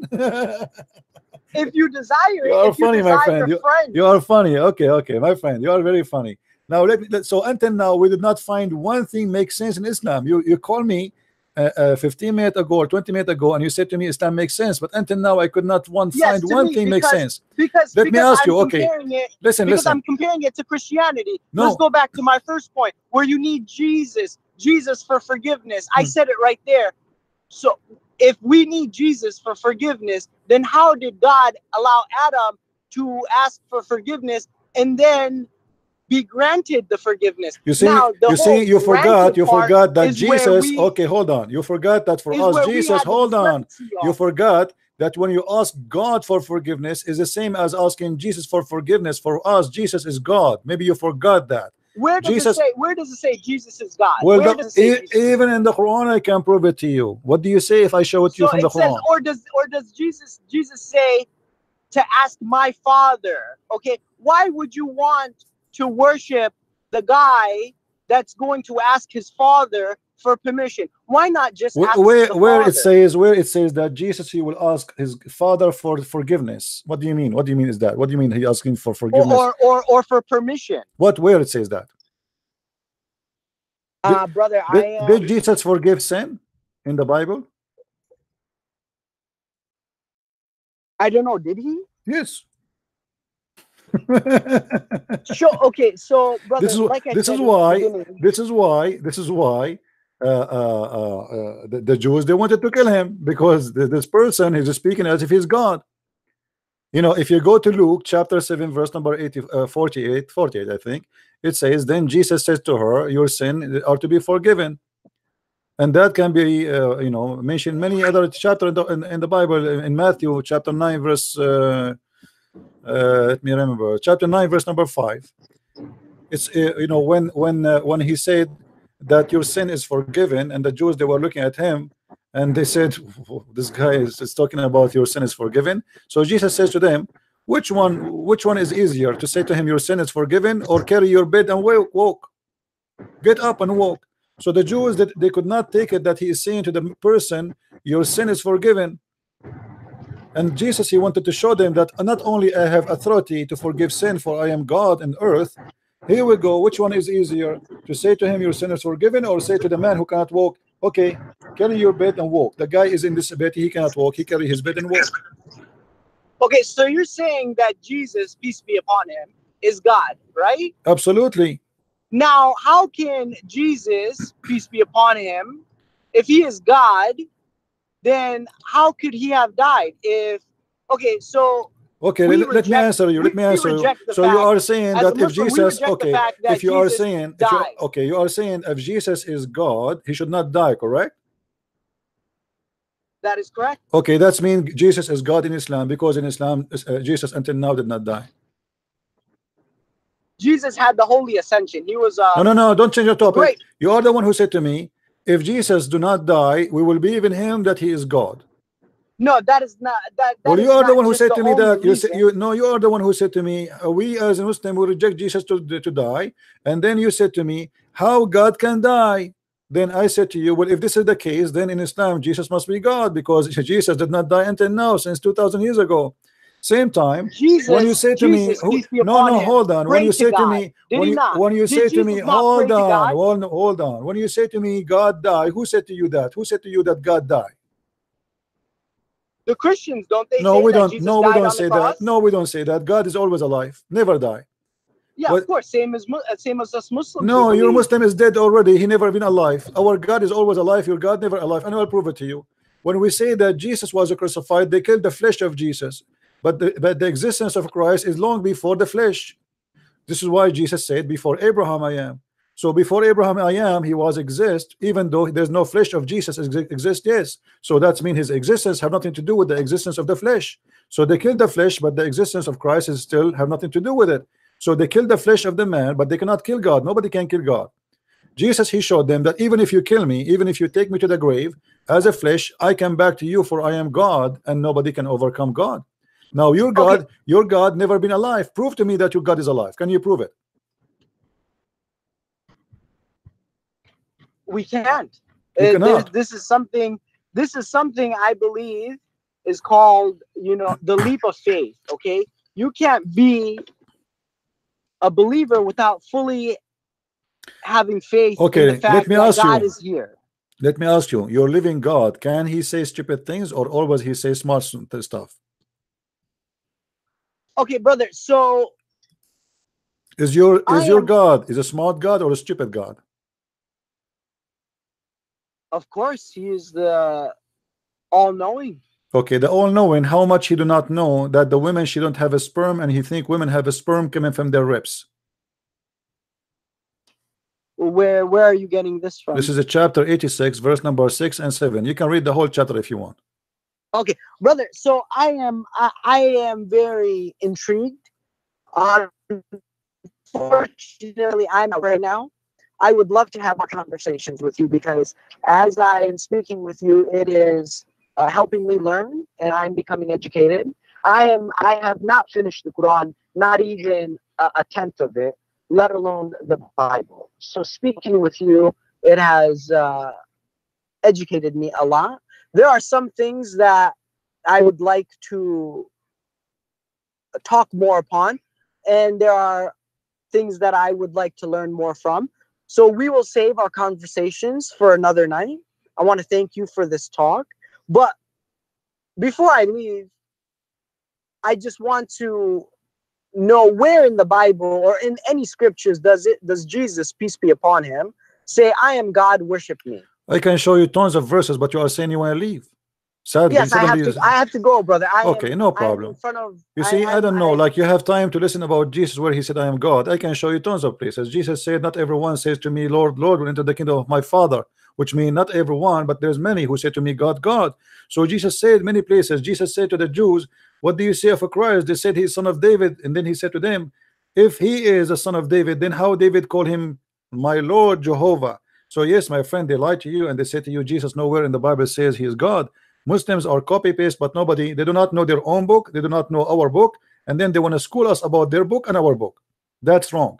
And as you see, you know nothing about your Quran, and yet you repeat the same questions Muslim they ask us, where Jesus says I'm God, worship me. Why? Because nobody want to see it's in the front of us. The whole Bible is saying that Jesus says I'm God, worship me. The whole Bible, you know. And when Jesus, now I just quote for you the verse in Matthew as an example. In Matthew chapter 9 verse number 5, when Jesus said to the Jews, and verse number 5 and 6, that's you know, I forgive the sin of this person. And the Jews, they were wondering how he can forgive his sin. Now if I ask you, who can forgive sin? Can you forgive sin? No. Can Muhammad forgive sin? No. Can I forgive sin? No. Who is the one who forgives sin? God. Jesus forgives sin, and not only that, he have power over nature. He said to the man, carry your bed and walk. So don't be the same as the Jews, and don't be the same as the Muslims, who they are copy paste and they have no idea what they are talking about. Jesus was crucified for he claimed to be God, not for he claimed to be a prophet, because he did everything a prophet can do, even more. He did amazing miracles. So why he will be killed? Doesn't make sense. They wanted to crucify him for a reason, because he committed a crime. What is the crime? Okay, so brother, you said it was John verse number 5. What John number 5? No, Matthew chapter 9 verse number 4 and 5 and 6. We can read them In the book of John.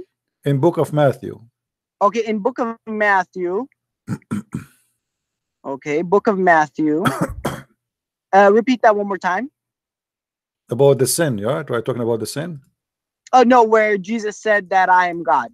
Matthew chapter number what? There is many verses Jesus speaking about I am God. All of them. Yes, but specifically you see, okay, Matthew. okay. You want me to show you verses Jesus saying I am God, like just saying I am God, right? It cannot be Jesus saying anything except saying I am God, correct? So if Anything similar. so if I say to you now I am God, just by saying that, that would be enough for you to accept me to be God, correct? Sure, but let's go back to No. I'm asking you. If I say now I am God, is that would be enough for you to believe that I am God? Of course not. Okay. So when Jesus, if Jesus he said I am God, that will convince you that he's God, or still of course not? I'm sorry, say that again. If Jesus said to you I am God, is that going to convince you that he is God? No. Okay, so why you Muslims, you try always to say, show me where Jesus said I am God, if that will not change anything for you anyway? Is that just to play a game, to avoid the questions, or to avoid a conversation which is embarrassing? No, I can ask the same thing for you Christians. If Jesus did not say that, then how can you say that Jesus is God? But I just said to you, if I show you, is that going to is that going to make a difference for you? No, but I can say the same thing for you Christians. What do you mean? I mean that if you believe that Jesus, peace be upon him, was God in flesh on earth, then why do you believe this if there's no evidence? I can say the same thing for you. Well, I have evidence, because the Bible is confirming that Jesus, he can do things nobody do. Now, which Bible are we talking about? The Bible that has been changed, or the original Bible? Okay, hold on. You see, you are changing topics, and now we can go to the Bible with change. If we go in the Bible and we say that the Bible is a change, that means the Quran is a stupid book, because the Quran confirm all the miracles what Jesus did, including resurrecting people from death, including. Of course, because so why you are saying to me? Why you are saying to me which Bible? So now we have confirmed. We have confirmed. Hold on. We have both of us. We have no. Hold on. You see, let us go back to what you said. I said to you, Why I will believe that Jesus is God? Because if he say he's God and he did what God can do, that confirmed that he's God. And you said to me, based on what? The Bible which could change? I said to you, the Quran Yes, and Prophet confirmed. Muhammad did Please, miracles as please. well. Muhammad we never call did a him miracle. God? Muhammad never did a miracle. Don't go. So if we go now in the Bible and I show you Jesus saying, I am God, in the same time, Jesus saying clear and doing miracles of God, is that will confirm to you that he's God or not? Be honest. Brother, many prophets did miracles. Did My that make friend, them my God? friend, your prophet, he did zero miracles, and none of them did miracles except limited to what he can do. As an example, none of them can forgive sin. That is a miracle too. None of them can create from the mother bird, because that is a creation. Nobody can give eyes to a blind man, that because that is a creation. Nobody can do what Jesus did. You have a chapter in the Quran. It's called the chapter of the table, which is Jesus. He feed thousands of people from few fish, which means he can multiply fishes. He create fish. So we have a Is that lot of. Jesus or God? This is Jesus, my friend. This is Jesus. This is not your God. God can do nothing. Your God, he's stealing the miracle of Jesus, placing them in the Quran to say, I can do that too. But your God cannot do that. Your God said to Muhammad 3 times, read. Muhammad cannot read still. Jesus said to the man, walk. The man walk, but he cannot walk. But he made him walk. Your God squeezed Muhammad 3 times, ordering him to read. Did he make him read?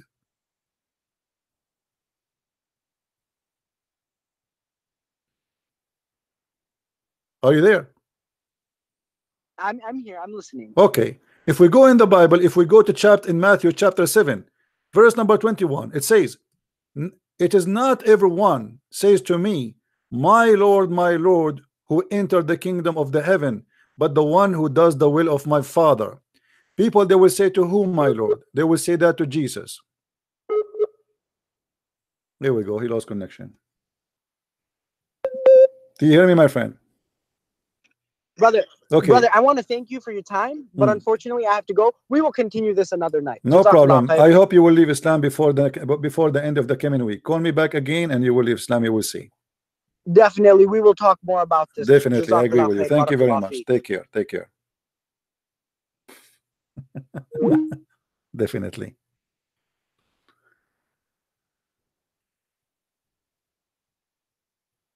Muhammad, he have miracles. Like what? Having sex with a child, she is 7 years old. Muhammad have miracles since when? Even the Quran says we refrain from sending miracles. Copy paste nation. Where Muhammad have miracles?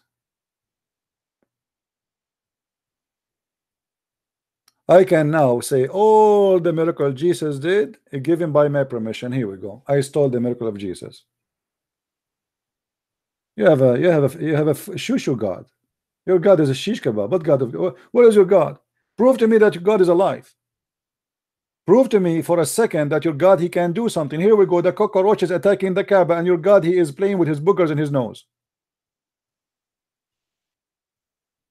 Nobody can kill God. This is what they say to you. But don't you see that God, nobody can kill him? True. And this is why Jesus is alive. This is true. Nobody can kill God. You cannot win with God. You will lose. So they killed the flesh of Jesus, but they cannot kill the God. God always is a living God. This is why it's called resurrection, my friend.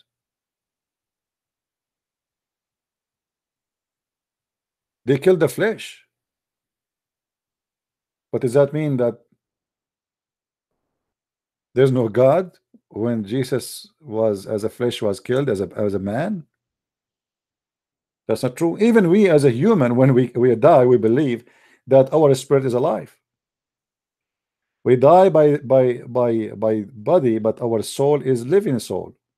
So if this is happening for us and we believe in us as a human that we have such a feature, what about God? Our God, my friend, is a spirit, not like your God who is a physical being.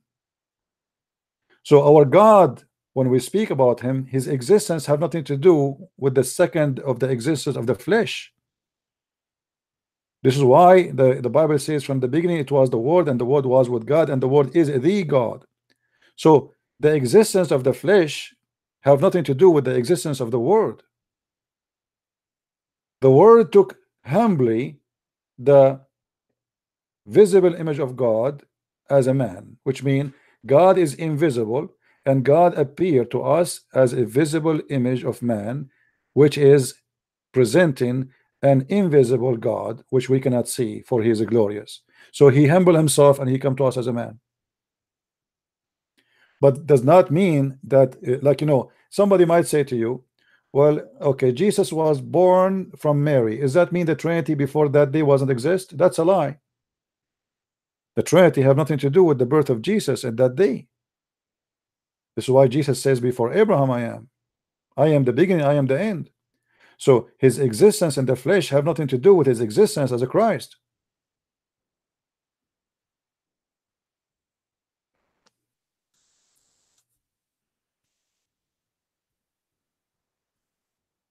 And yet the Muslim, they say to you where Jesus says I'm God. Why? Because some Abdul, they told him, brother Tommy, brother, I telling you it told me from the Bible, one place in the Bible it said that Jesus said I'm God worship me. If you read the whole Bible, you will not find one verse in the Bible said I am God worship me. And I tell you to tell me that. And now the Christians, they start quoting for Zakir Naik tons of verses. Jesus says I'm God, worship me.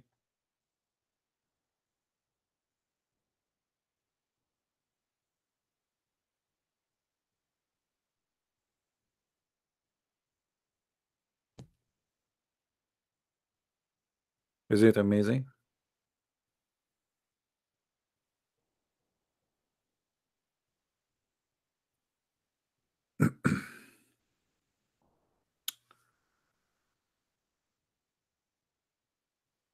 Any Abdul?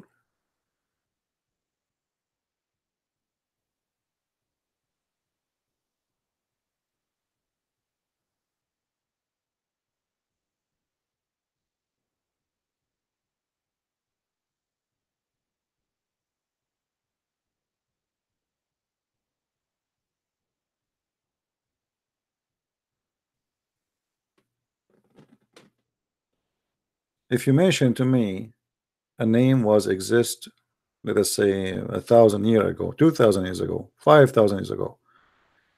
Imagine I say to you before Abraham I am, or before Adam I am. Then you will say I'm crazy.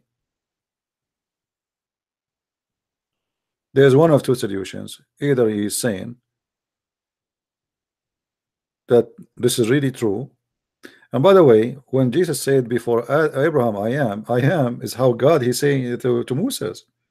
You see, the Muslims are naive.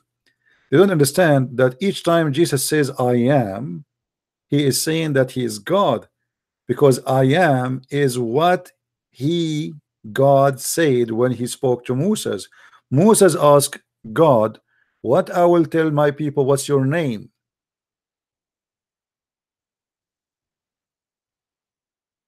What I will say to my people. This is exactly what God he gave himself as a name. I am. So each time Jesus says I am, he is saying I am God. What is the name Jesus or God he gave himself to Moses when he spoke to him? I am. He didn't say David, he didn't say Allah, he didn't say anything. So because of their ignorance, they do not know that Jesus is saying I am God.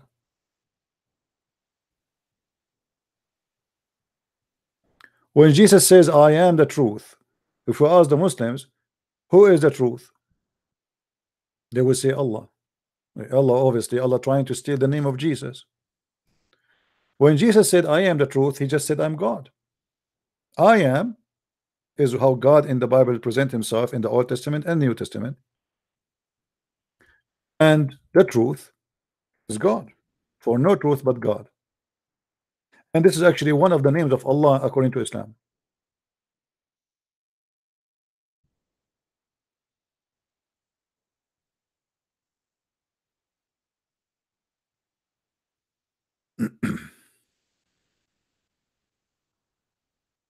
Any Abdul?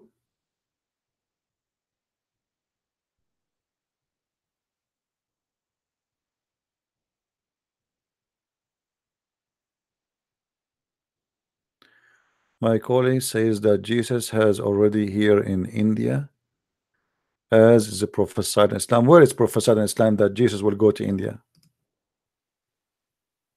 Ask your colleague. Does it say that Jesus will eat curry too? Is he Ahmadiyya? The Ahmadiyya are a bunch of foolish people. They follow a fake false man who said that he claimed that he was married for 3 years. Imagine, and then he became Jesus. He was married 3 years and then he became Jesus. Hmm.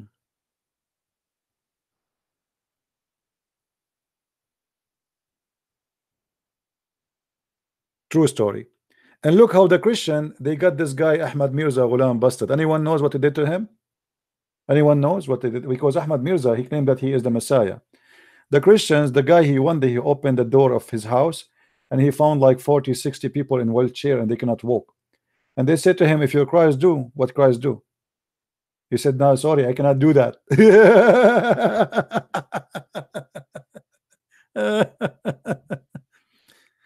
I am Christ, but I cannot do what Christ do. Do you see how much he is of a Christ?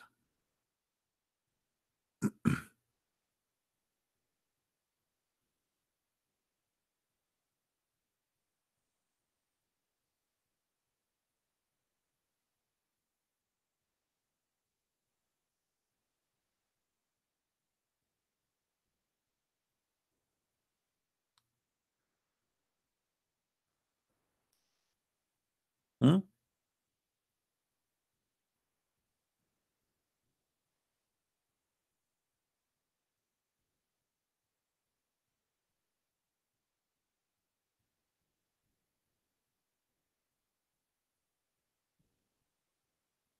Anyone? The Messiah, according to Muslims, they have their own funny interpretation because those are words that they stole from us. They don't know what they mean. You know, Messiah is not an Arabic word. So the Muslim, they try to find a solution. What is the Messiah? What is the Messiah? So if you go and read, try to find the interpretation for the word, the Muslim, they say because he have a flat feet.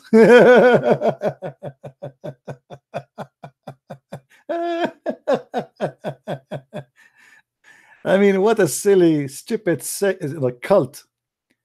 The Messiah is a name for somebody have a flat feet. So why you don't call yourself? Why if somebody want to call himself the Messiah, you kill him? You will not find one person in Islamic countries dare to call himself the Messiah, because if you do so, they will kill him. You know that? You find Isa, you find Muhammad, you find Ibrahim, you find Moses, but you will not find somebody call himself Allah or kill himself calling himself Al-Masih. So if Al-Masih means somebody have a flat feet, why you want to kill him? Dr. Groin. Okay, what is the name in his what is name in Skype? Let him text me first.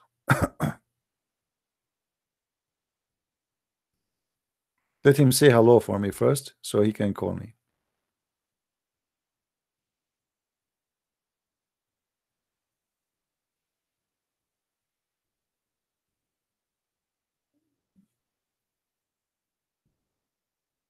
Islam is just a fake cult, and they try to come with all kind of explanation, which is the most funny stupid.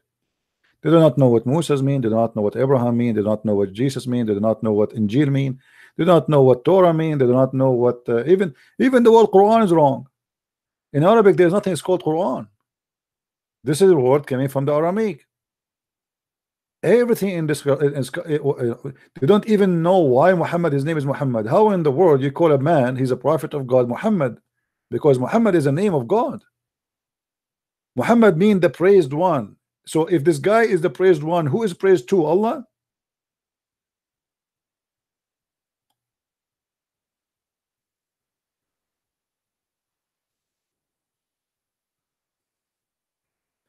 Mr. Green, if you wanna call me, just say to me hi and I will call you back. Send me hi, my friend.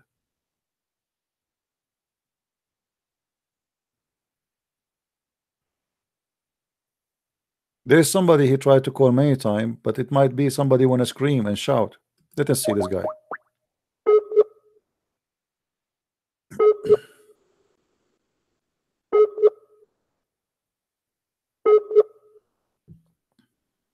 Okay. Say hi to me and call me. Oh, I will call you.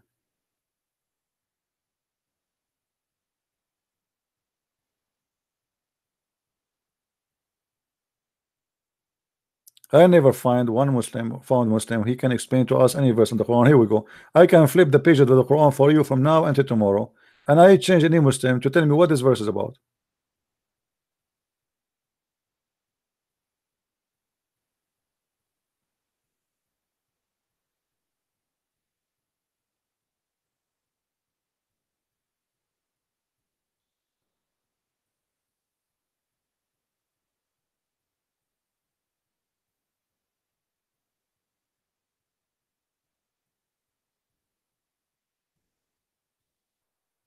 Any Muslim?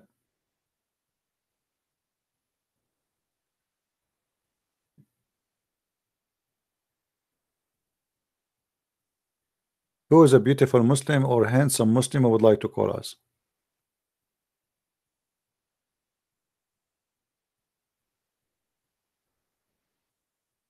Anyone?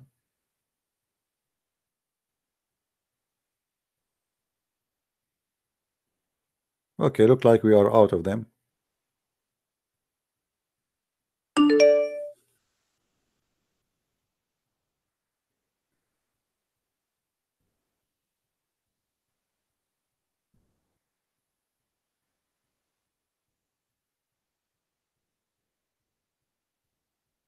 Any Abdul?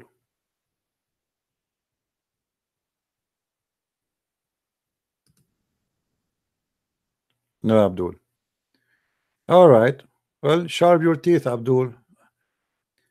The judgment day is coming soon, and soon you will notice if your penis will grow endless or is going to be burned, barbecued. Hmm? You know, one of the funny things about Muhammad, when the people they challenge him for a miracle, do you know what he said to them? He said to them, Allah told me to wait and wait with you. He wait with us. Unbelievable. Huh? وانتظروا إنا منتظرون. What the heck? People are asking you for a miracle so they can believe in you, and you say to them, and this is the case for all the prophets in Islam, supposedly, wait and we will wait for you. Wait and we will wait with you. Chapter 10 verse 20. They say, why his God don't send a miracle? Just one. I mean, come on, just one. Allah said to him, say to them, wait, I am waiting with you.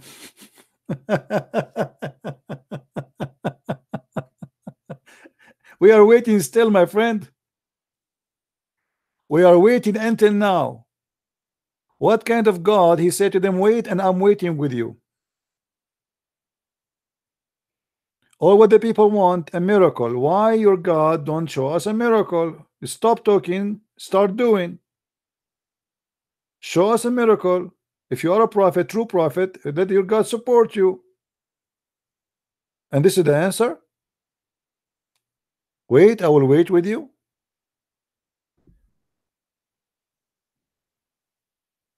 Okay, we are waiting.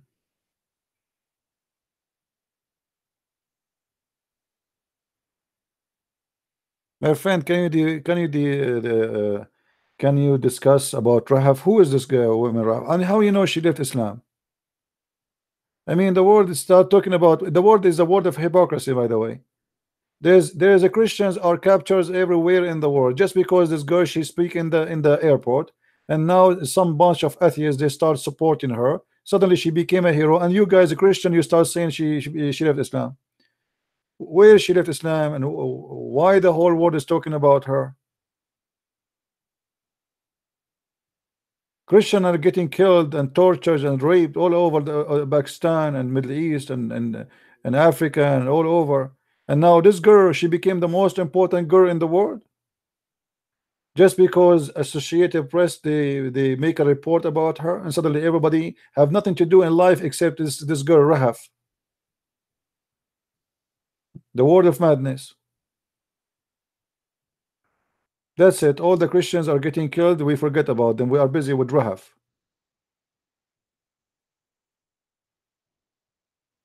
If she left Islam or not.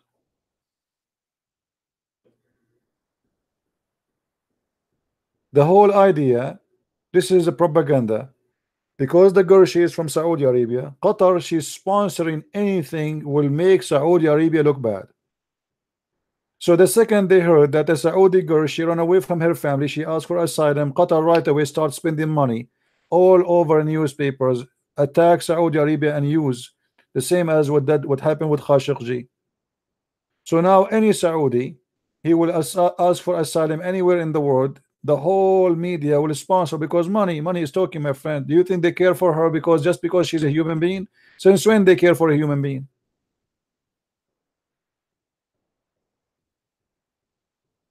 Jamal Khashoggi, the one they defend day and night, he himself is a terrorist and he was a member of Al-Qaeda and he fought with Osama bin Laden and he was a member of the Saudi intelligence. Suddenly he became a human being. He is a citizen. He is a nice guy. He is an author. He is a writer, and he worked in Washington Post. And the people are naive. They are like goats. They follow the news. Here we go. Rahaf became superstar.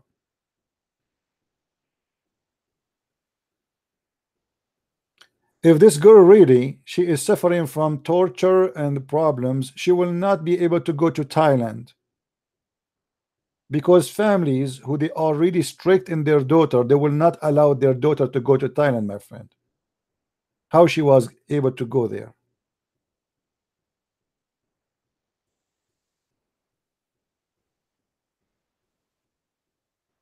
But anyway, and you know, for me, I don't take a side, not because she is a Muslim, and now I say, okay, we say she left Islam, which I never heard her saying she left Islam. Did she say that?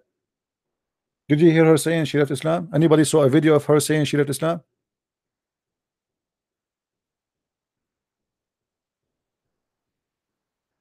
So what? If you have a daughter somewhere, don't you come to get her?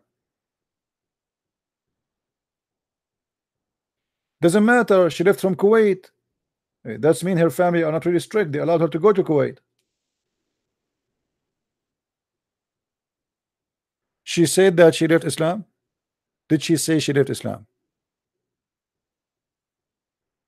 I saw her video. I never saw her saying such a word. Can somebody send me a video of her saying she left Islam?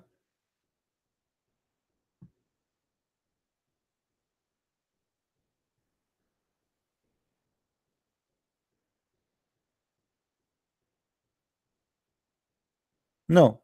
Sami Tunisi is saying no, he did not see that. Yeah. Anyway. Okay, show me the video where it says she left Islam, my friend. I did not see that.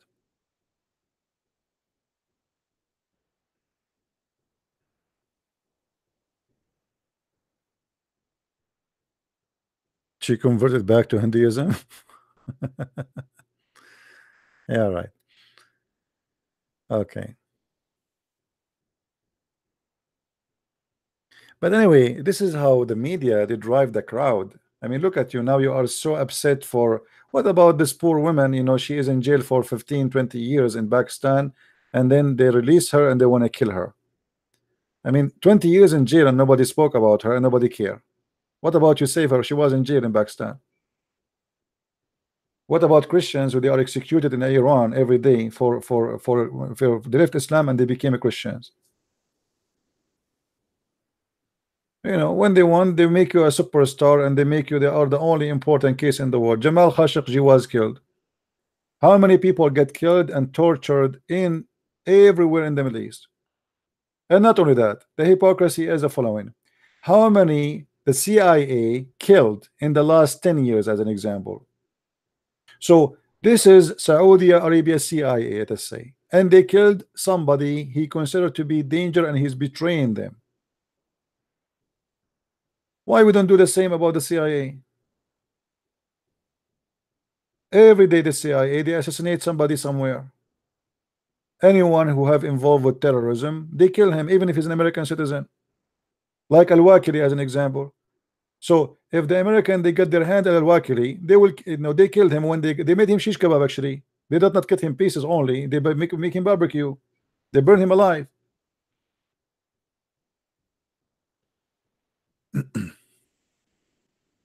All countries in the world, they kill and they assassinate. All Islamic countries, is true, they have no value for a human being, but don't think that Western countries, they are really too much a value of a human being. When it's come to somebody is a risk for the country, they kill him too. Khashoggi is preparing for a coup against the royal family in Saudi Arabia, and he is a Muslim Brotherhood. Khashoggi defend always the Muslim Brotherhood, that they are the only solution for the Middle East. So Khashoggi simply is a terrorist. The Muslim Brotherhood is the one who killed Sadat. Why they killed Sadat? Because he signed a peace agreement with Egypt. So how the group who sign, who say, and their flag, by the way, that the Muslim Brotherhood, وَأَعِدُّوا لَهُمْ, prepare for them. This is the logo of them. Prepare for them what? Your arms, your horses.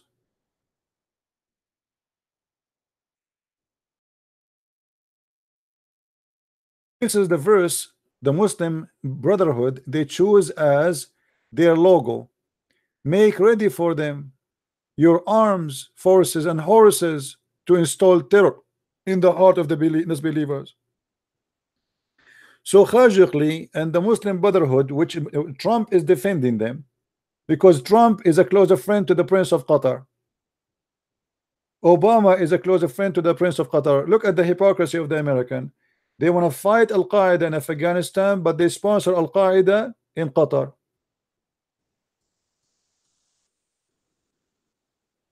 And the American, they have no idea what's happening. Trump said that we finished war in Syria because we destroyed ISIS. What about Al-Qaeda? There's more than 80,000 fighters of Al-Qaeda in the north of Syria right now. And Trump, he says we finished the war in Syria. Since when? Hypocrisy. Suddenly Al-Qaeda is our friends, and now we don't want to kill them no more. All of them are the same thing. The whole idea is, why we want to destroy Al-Qaeda in Syria? Give me a reason. Let Al-Qaeda fight with Iran, because now we have Iran in Syria. So let them busy fight each other. This is the whole point. Wisdom of let the enemy fight each other. You know, the wisdom of their own way of thinking. But are we done in Syria? We are not. No, Trump is better than the rest. You know, we have to admit he is way better than them. Actually, he is not a puppet. No, it's the opposite. Trump is a person nobody can predict what he will do, because he is not a puppet. Puppet is the one you can control what they will do for the coming few months, because you give them agenda and they will go by the agenda. This guy, he have his own agenda. Even his own ministers, they cannot agree with him. This is why they keep resigning, because he is not to be driven by a leech. He have his own way, and he have his own decision, and he don't care about the rest. Let us say he have a mentality of dictator. So he is not a puppet. But what I am saying, that Trump, at the end of the day, he say things which American like to hear, but doesn't mean this is the truth. We are not done in Syria. And why you allow the Turkish to come and take over the Kurdish? The Kurdish, they fought with you, they fought ISIS, and they trusted you, and now you leave them alone. So you sacrifice them just to make the Turkish happy? You know? So there is many stupid things in the world people do, but at the end of the day, if the media wanted Trump to look like a KKK, they will make him KK, and they did already. But Trump, he helped the black people as never before. He signed laws for the sake and for the benefit of the black people in America. Nobody did before. But yet it doesn't matter what he do.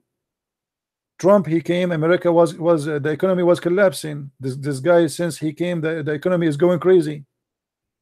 But still is not enough.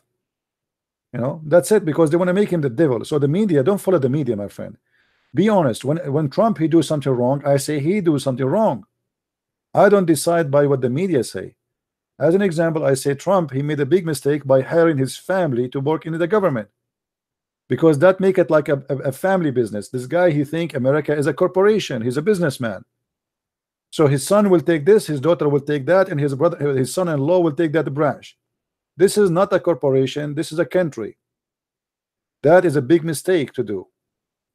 So when he do mistake, we say it, but not because the media they say so. But is he better than the rest?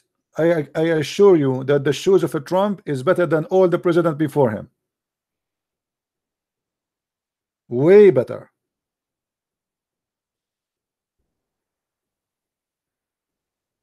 So when I speak against him, doesn't mean he is bad. Imagine you are in a charge of a country like America. I mean, God himself could not make people happy. People are still complaining. Jesus, he came to us and still people complaining. So how will Trump, he will make a nation happy, especially half of the nation is liberal. Right? Yes, Trump is better than all of them. You have George Bush, the idiot. George Bush, he gave Iraq to the Shia. He gave it to Iran. As simple as that. What do you want more? Obama, he gave Syria to the Shia. He gave it to Iran. What do you want more? And now you will blame Trump. Anyway, madness.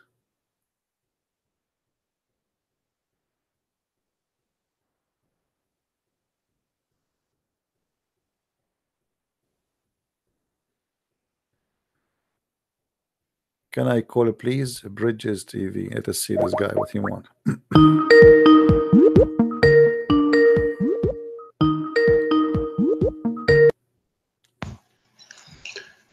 Hey, Prince. Yes, my friend. How are you? Hi, how are you doing? Thank you for taking my call. You're welcome. Are you a Muslim, my friend? No, sir. I can be called X, but no, I never accepted Islam. I born in Middle East. All right. And one of the luckiest who never took Islam, never believed in it, and surprisingly never said Shahada. But I left Middle East way early and reside in US. That's good. What do you want to say to us, our friend? Thank you. First, I just actually learned about you recently, and I was so amazed about what you're doing, and you're doing a great job. Amazing job to expose. By the way, I'm atheist, but I will stand with every single one, with every single religion, and any belief except Islam, as long as you accept to live with others peacefully and respect other wishes.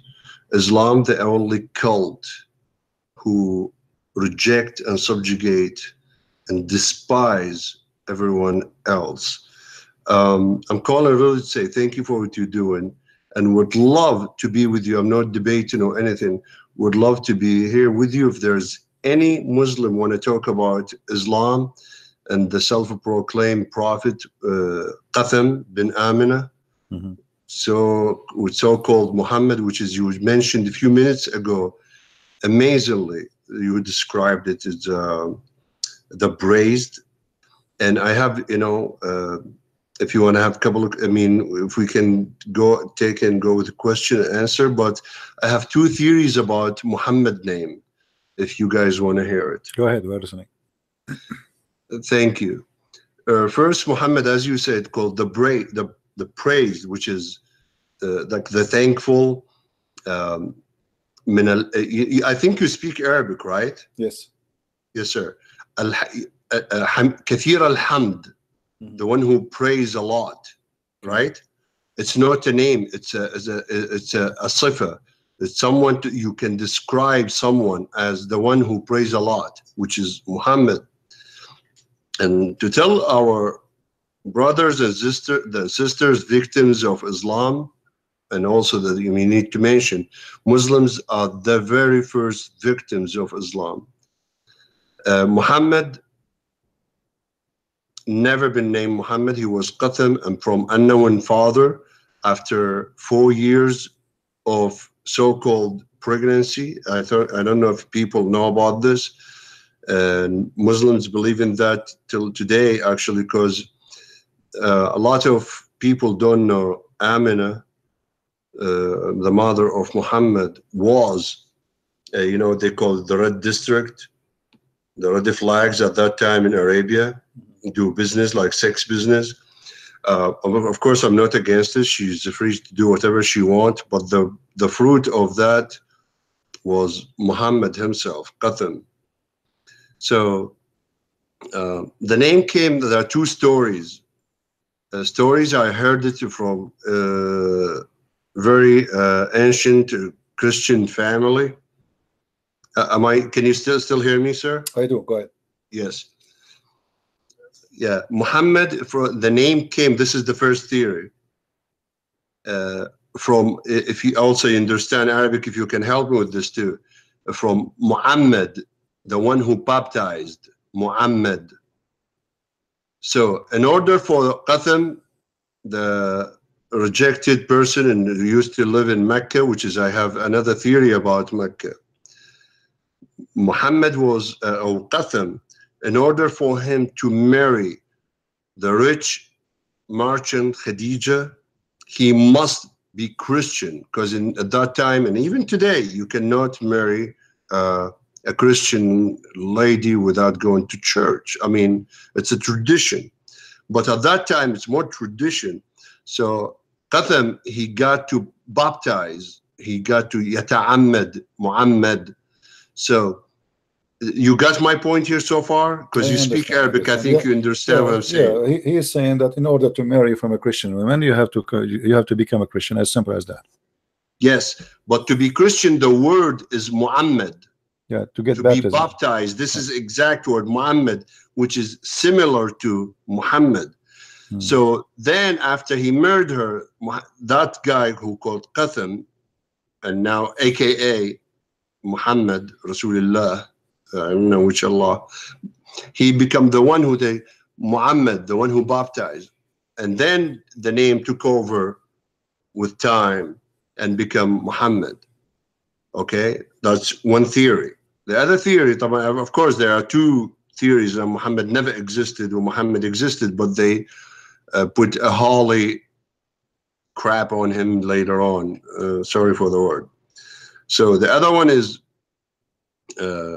Muhammad, which is Qatham bin Amina, that took the name after, and with the one we know by now, came from the 5th Umayyad Caliphate. Between, I forgot the exact years, I read that, I mean, I think 92 years after Muhammad, the 5th Caliph. Help me with the name, please. You're talking about who exactly? The 5th Caliph, the Umayyad Caliph, Abdul Malik bin Marwan. You mean Abdul Malik bin Marwan? Yeah, sorry, I read so much about this cult. Yeah, and Muhammad was not for sure existed, but someone was there, a mafia and thug guy who literally, they used to loot, invade, and take the caravans and loot them. That's what Muhammad did in his exiles, Sa'alik, the reject, the murderers, the reject, the tribes who expelled. Muhammad got them and told them, like, this is what we can do. You be with me. Let's go invade, kill. Your reward is you kill the men, take women, slave, and whatever, it's yours. And it was very successful. Of course, I can go more details about this until become and like it's a business, successful business for thugs. And by sword, Muhammad got them, and that was Islam started. And the first one who canonized it literally, Abdul Malik bin Marwan. By the way, there is no single evidence, not Muhammad existed. I mean, historically, theologically, even with any logic now, with any science, no way there's Muhammad was existed. Neither the fourth right guy caliphate, the four, Abu Bakr, his friend and his father-in-law with the baby Aisha, and also we have a story about Aisha. The second one, Umar ibn al-Hattab, or not Khattab, and I think you understand the word, right? Yeah, but all of between this, Hattab and Khattab. all of this, you see, all of this is a theories. But for me, Yes. and I advise you actually, is not to waste your time in focusing in the person of Muhammad and what is the root of the name. Let us focus on the stupidity of this book, because at the end of the day, with you, yeah, definitely. at the end of the day, the Muslims, not many, they will agree with you about what you said about Muhammad, but they cannot deny what is in front of us on the screen. You know what I mean? So if we destroy what they have in their hand, which they agree upon, then there's nothing is impossible. Please excuse me to cut you off, because this is my first call. I just want to start with this because we just mentioned Muhammad and his caliphate, and you mentioned about the authenticity of their books. I want to ask here if you agree with me or not. I think I heard it from you a couple of days ago, and I knew this. I mean, I studied this back in the days. Muhammad said, Allah, the God of Islam, commanded earth not to eat their prophets. Yes. All right. So this is one. And the second one is in Yemen, a few years ago, I think decade or so ago, they found the oldest Islamic text, and books in the big, they call it the big Sana'a. Yes, Quran Sana'a. Yeah, I know. All right, Quran of Sana'a. Thank you. And after exactly they found it and they read it, they hid it immediately. Everything got hid, and no one ever seen it. So my question here to Muslims. And we know how Muslim behaves when they find any the Quran truth. of Sana'a is not hidden; it is exist because the it is existed, but it's been hidden from scientists. They cannot no more because the scientists, they already take copies, and because what happened, they brought a German scientist to study. I know that. Thank you. And already he got everything there, so they cannot hide it no more. I mean, so. My question about this, we just both agree they hide it, right? They hid it. I know that. So my question to Muslims: why did a Muslim government, hide strong or weak evidence about Islam? And the next question: why is Saudi Arabia buried or covered every single evidence that Muhammad was existed? Never, they don't allow any foreign scientist inspection or anything to get into that land. And we said, about Allah ordered the planet not to eat their prophets. If I'm a Muslim and devoted Muslim and believe in Allah, I want to see my prophet if he's still the same, as the same body and physique, not just. You said something very funny, I think a couple of days ago, about because he ate and died, but he got killed. He didn't die. Then a couple, they left him. Then no one cares about him when he died. Literally, they were fighting about who's going to take over that thug's military. So why they don't ask about seeing their prophet who started, literally his body was farting for 3 days after he decayed. That's my point here. If you have anything or anyone want to Yeah, have anything. because he told them that the body of the prophets, the earth will not consume it, and they believe him. And maybe they were hoping at the same time because he said that the earth will not consume anyway. So what the point of burying him? Yeah, no, because they saw the fact he smells, his body start decaying, and they thought he would be like Jesus. You know, Yeah. literally that is the first First they believed assumption. him. First, Mm. the first they believed him when he said that, because he said to them in that verse too. He claimed to be God. Obviously, he said, "Pray on me, for your prayer will be submitted to me." Then they said to Yes, him, I'm aware of "Yeah." this. So they said to him, "But how our prayer will be submitted to you when you will be dead?" He Exactly. said, "Don't worry, my body. Allah, He forbid the earth from consuming the body of prophets, which means my body always be preserved." And this is why when he died, they did not bury him for 3 days, because they believed that his body will not be consumed. So they kept him out. But after 3 days, they noticed how his belly, raba batnahu, his Yeah, belly yeah, became yes. so big and so huge, and his farts start coming out, and they decide then that what he said obviously is a lie. Great, great. Yeah, literally, I when I called, I don't want to debate you. You're doing a great job. I just want to support you. I'm there, and also, by the way, can we you honor us? You honor us to be a guest on my channel. My channel focused. I mean, first Middle East, North Africa, Europe. YouTube cut me off earlier. I used to do shows here in the US too. So it would be an honor to have you in Arabic and English too to talk about these issues. Um, as I said, I'm an atheist. My channel is open to everybody. You know, like reforming Islam, So you debating have Islam, a YouTube killing channel. Islam. YouTube channel. I'm sorry. You have YouTube. You're talking about YouTube channel you have. Yes, sir. Okay. If you see my Well, logo, that's exactly yeah, mine. you can post anything you want in the text, and people will see your name, and they can click at your name, and they will see your page. Thank you. I would love to see you on my I will be channel happy. if So possible. I will be happy. So you can do podcast anyway. I mean, when you call me, it doesn't matter. It doesn't matter Yeah, where I am. sure. I mean, And we are I doing the would same love thing. to chat with you on Skype. I mean, in private, if that's possible. Where you reside, if you don't mind. I am in the state in USA.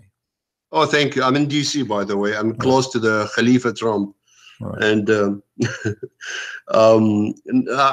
literally, I just want to. I have two groups in the US on Facebook groups. The goal is to raise the awareness about danger and the threat of Islam, and especially lately and during the Obama administration, the rise of Islam and the mass infestation of Islam now. So this thing we need to talk about. And also, if anyone hear me, I was trying to reach to the apostate prophet, my friend, my buddy, and I would love to that if we can do things together to start to educate America, Canada, the West, especially Canada, I think is falling fast. In the US, we have two Muslim candidates. Their lies already driven there. I mean, shows and I know. I mean, I definitely know. Living in three Muslim countries, living not visiting. I lived in three Muslim countries. Muslim devotion, no matter what. If you're Muslim, you devote to. I mean, your devotion is to Quran and Muhammad teachings. And I feel terrible. I'm frustrated that two representatives and females, that's the problem. Females who Islam despise and they are inferior to anything. I mean, inferior to men, inferior to any human rights. To be part of the Congress in the U.S. and they are activists against America, and they work or promote Islam. This is very frustrating. No, And a you see, lot of this is people, politics. This is politics, and the liberals is the one who made them in the Congress. It's not the fault of the Muslims. Muslims, they are like everybody. If they can get a good job, why not? So we have the yeah, true. stupid, we have the liberals who they wanna buy the Muslim to make them vote for us, and the Muslim they vote always for liberals You because mentioned something earlier, brother. yeah. Also, the infiltration of Saudi Arabia and Qatar, and with their money, they can buy everything. You know, there's a seat in in major universities, the seat of King Fahd, the seat of whatever. And also, I want everyone to be aware. There's, you know, Harvard University in the United States, the most prestigious university in the world. It's Sharia compliance, pool for Muslims only. Never heard of. That is disturbing. The thing is, I don't care about if they want to pray, if they want to fast. This is not my deal. My deal is when they do something in public and they want to impose it on anyone else. When they tell my kid not to eat jello because it's from pork and they forbid it from the entire county and state, that's a problem. That's the message they send in here. And unfortunately, the Islamic lobby in the US getting so strong and need to stop. The rise of feminism, that just like Linda Sarsour said, a liberation of women started in the 7th century by a prophet called Muhammad. Liberation of women. Anyone take a look on Middle East, 4 wives, endless concubine and sex slave, that's liberation. There are so many things I can talk about, but I'm just, this is what coming to my mind now. Thank you for taking my call. You're if you welcome, have my anything friend. you want to say, You're welcome. or you want me to stay, or you want me to leave, let me know, Well, please. we will see if we can take more calls, but we appreciate your call and thank you for sharing your thought with us. And, you know, feel free to call me when you like. Thank you, Thank you, my appreciate it. friend. Thank you. Take care. Take care. Thank you all. You know, I don't want to blame the Muslims if they can make a school do Sharia compliance. It's I mean, and why the student allow that to happen? I mean, why the student don't go against the school? I mean, you know, if I'm a Muslim and if I can make all of America do that, I will not hesitate. Well, good for them. I don't really care. What we care for, that it doesn't matter how much money they spend trying to promote Islam. Islam is dead. Go and make a special place for Muslims to pray in every school, in every university. But let us see how many Muslims will stay Muslims after they learn the truth about Islam. That's what they are worried about, and it's not, you know, the rest is really is not important. Here we go. All the Middle East is a Muslim country supposedly, but there's no Muslims in the Islamic countries. You go to Morocco, there's no Muslims in Morocco. Where is the Muslims there? Prostitution, drugs, kidnapping, rape. I mean, for sure, there's good people, there's bad people, but I mean, what is Sharia law? Why in Islamic countries nobody want to do Sharia law if they are Muslims? Nobody wants Sharia law in Tunisia, in Morocco, in Algeria, in Libya, in Egypt, and even in with the organization of Yasser Arafat. In Syria, in Iraq, and I mean, when we say Islam is not a washroom and a place to pray. That's not Islam. I don't care if they have a washroom everywhere, because this is not Islam. Islam is killing somebody for saying something against Islam. Islam is stoning people to death, cutting hands, cutting arms, cutting feet, crucifixion. The rest is just garbage. That's not Islam. Any country does not practice Sharia law is not Islamic, even according to Muslims. So when they speak about Islam is spreading, Islam is not spreading anywhere. Islam is shrinking, because if you cannot practice Islam in Islamic countries, so where you can practice Islam?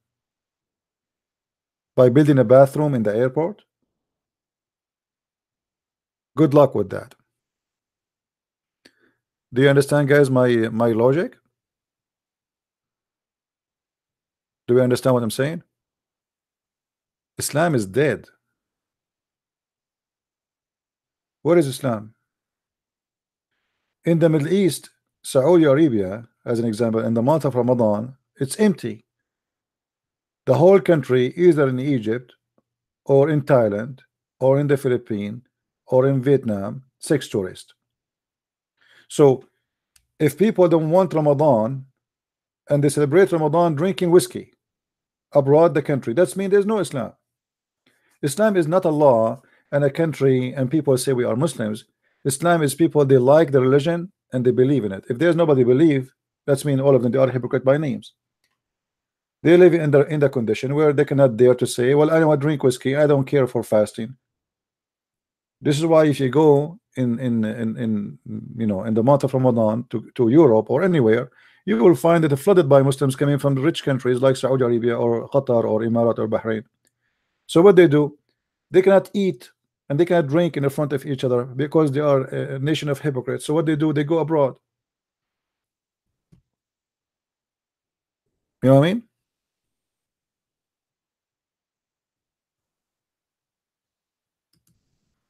Islam is dead. I'm actually even not even worried about this cult. I am worried about liberals and Christians who promote Islam. I'm not worried for Muslims because we have liberals and atheists who promote Islam as never before, more than Muslim themselves.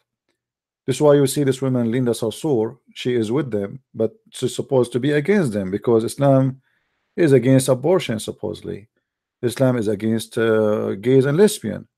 So how she can stand with Islam when Islam oppresses all those women and oppress the women itself, even if she is not a gay or lesbian?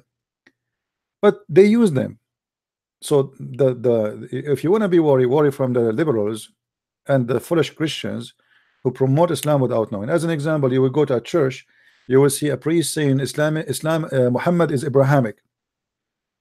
Now all the Christians in this church, they believe this idiot and they believe that Muhammad was Abrahamic. The second you say Abrahamic, it's mean he is Abrahamic, as simple as that. I mean, that's it. It's not a pagan religion, and they refuse to say that Muhammad is a bad person. So who is more dangerous, a Muslim who says Islam is good or a priest who says Islam is good? The priest. A Muslim is very normal for him to say Islam is the best. He's a Muslim, right? So for us, we have a duty to share awareness between everybody, atheist and non-atheist, Muslims and Christians. And the most important is not to speak with the tone of hate. We don't hate the Muslims. We don't want to hate anyone. Islam is dangerous. Muslims are people like us. They want to live. They want to eat. They want to drink.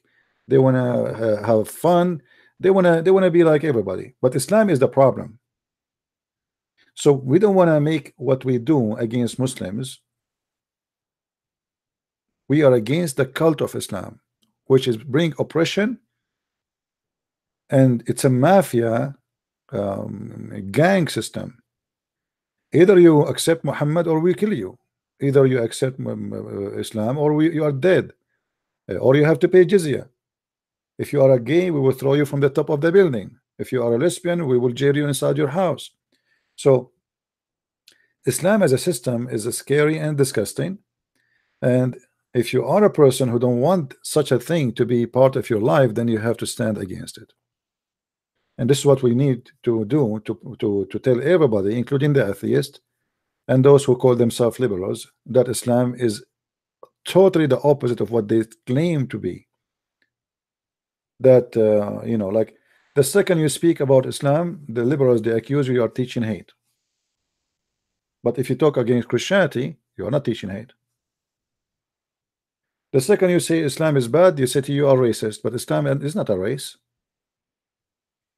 We are not talking about white and black, and you know, this is not about race. Same as a Christianity is not a race. There's Asian Muslim, there's black Muslims, there's white Muslims. So what race? So they try always, and this is the problem, the liberals, they try always to defend Islam by their stupidity, not by using any kind of logic. Like if the liberals can prove us wrong, then I will say they are right. We show them from the Quran says beat women. Then they say to you, Islam is a good religion. How the Quran says beat women, beat your wife, and then you say Islam is a good religion?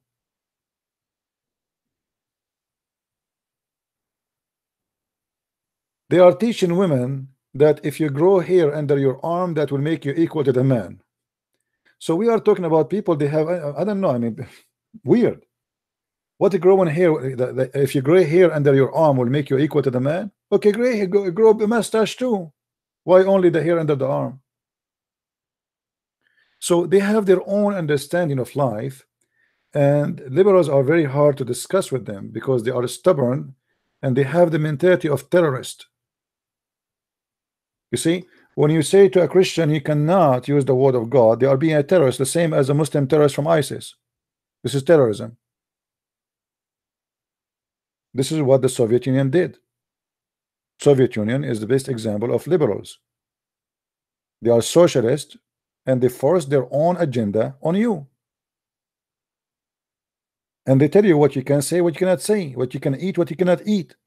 It's exactly the same as Islam. This is why we find that liberalism and Islam, they are like in love, because both of them, they believe in terrifying others who don't believe with them.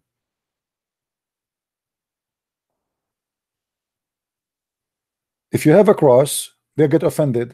Who? The Muslims and liberals. But the liberals don't get offended by a Muslim praying in the street.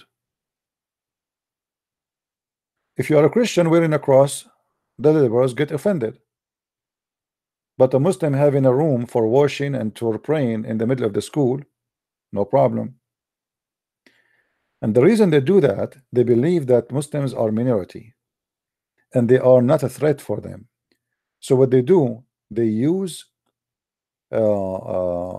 you know, let us say they use each other like a friend would benefit. So the liberals, they need the Muslims need the liberals. So okay, both of us, we can conquer the Christians and we can destroy Christianity.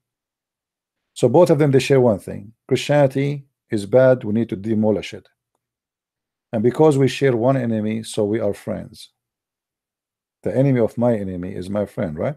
So but sooner or later, the liberals, they will see that Islam is not only their enemy, is the biggest enemy ever.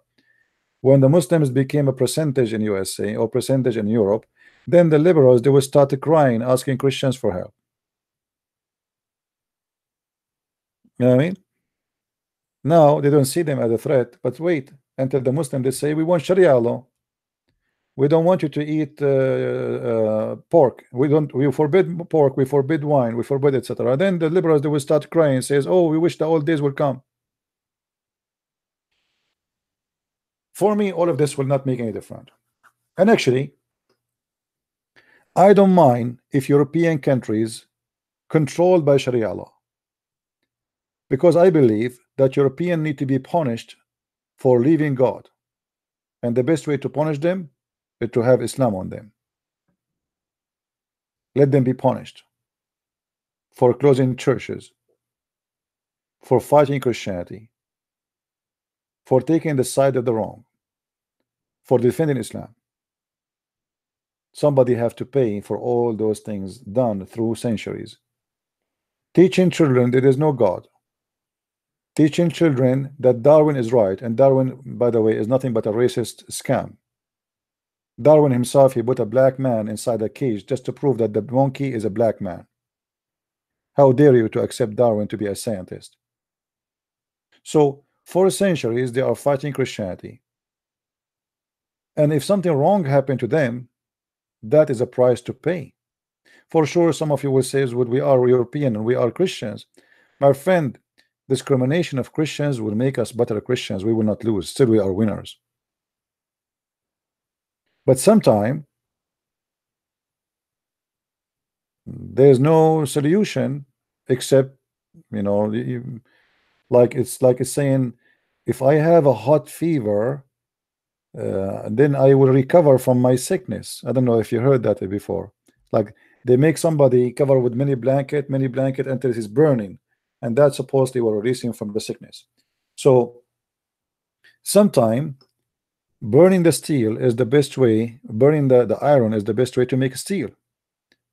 If that will make fix Europe, fix it. But still I am not worried from Muslims, and I'm not really concerned about Islam will be successful. The only concern is the stupidity of the liberals and the stupidity of some Christians who defend Islam. Those are more dangerous. And let me make it simple. Let us say if the whole world became Muslims and nobody became a Christian but me, I'm still victorious. Because, you know, for me as a Christian, it's about life after, not only winning here and there. I won myself and I lost the world. That's what the Bible said. So we as a Christians, we should fight within ourselves the ignorance and the ignorant and the deceivers in our churches who teach Islam is a good religion. If you cannot do that, you are wasting your time. You send your son or your daughter to the church to learn about Jesus and they come back learning about Muhammad. Go and see in YouTube how many churches inviting Muslims to teach their children how to pray to Allah. Go. You will not believe it. So, and how many churches they say Allah is the same God as the Christians?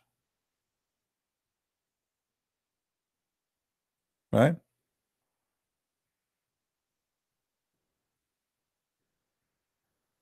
Those are more dangerous. However, I believe Islam is collapsing, and Islam already actually collapsed. The money of Saudi Arabia will not make Islam establish, will make, let us say, a political Islam establish. That is different from Islam.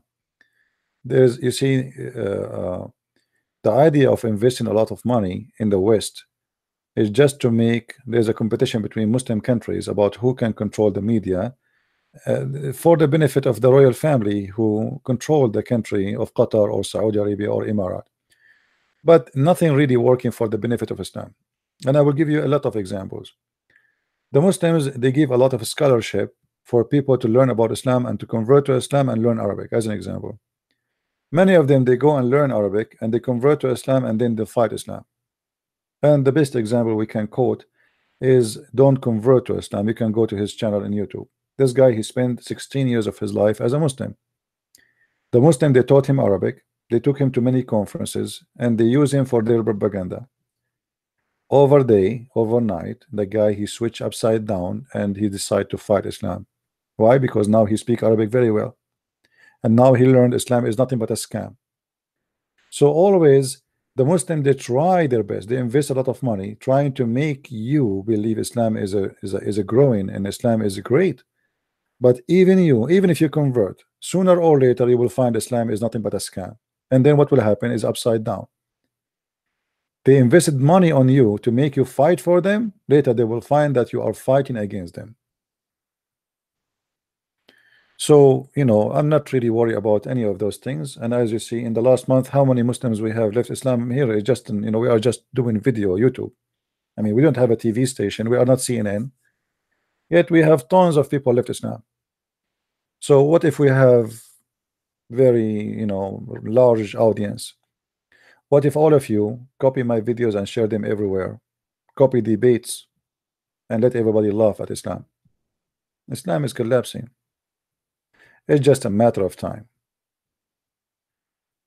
You know, I predict that the Middle East in 50 years from now will be Islam free. Maybe it's hard to believe, but I believe it's happening already. You see, if you go right now, if you check all the cities where ISIS was controlling, go and see. They are not only out of Islam, they are sick of Islam. The best way to make Muslims see what Islam is about is to bring Islam to them. When the Muslim Brotherhood, they won the election in Egypt, I was in a radio show with the brother Osama Dakdok. Osama was so upset. He said the Muslim Brotherhood, they won the election and now they will discriminate the Christian. I said to him, this is the best thing happen. He said, how? He said, you will just wait a year or two maximum. The Muslim themselves, they will hate Islam. He said, how is that will happen? I said, because now Islam is a government. You see, Islam can school you, can lecture you about good and bad as long they are not government. Because they can blame you for being secular for all the wrong. But then after they became government, they cannot blame anyone except themselves. That's Islam. They are Islamic, party. So after they take over, everybody noticed that Islamic parties is no better than secular. They are worst, a lot worse. So 30 million Egyptian went in the street against Islamic party like Muslim Brotherhood, and they changed the regime overnight. When the Muslims won the election in Algeria, the Algerian themselves, they went in revolution against they won the election literally because nobody wanted to vote, and the Muslim, they were very well organized, so they did win election because the secular, they thought to themselves, they will never win. It's like thinking about the same as the story of the rabbit and the turtle. So the rabbit, he was proud of himself, he's fast, and it's a turtle. So they said to himself, the turtle will never win. I will run in the last second. So what happened? The turtle won, and then the Algerian decided to go against the Islamic party who won the election literally, and then more than 1 million Algerian was killed since the election because of that. So you ask yourself, the Algerian who paid a million victim of a war against Islamists, then why the Muslims are rejecting Islam? Why the Muslims are big deal against Islam if Islam is good? The president of Algeria is a Muslim. The ministers, the police, the army are Muslims supposedly. So why the Muslims don't want Sharia law? Because they are Muslims by name. You know what I mean? Same as what happened in Tunisia. Like we have a brother here, his name is Sami, he's from Tunisia. You can ask him. In Tunisia now they're having a law where the women, she will inherit equal to the man, which is against Islam totally. And they have a law where the women she can marry even non-Muslims, which is against Islam totally. So Tunisia went into Islam, Islamic party won the election, and then suddenly Tunisia flipped upside down against Islam. So I don't see Islam in Islamic countries. This is why I'm not worried about Islam in non-Islamic countries. If they cannot have Islam in their countries, how they can have it in our country? Right?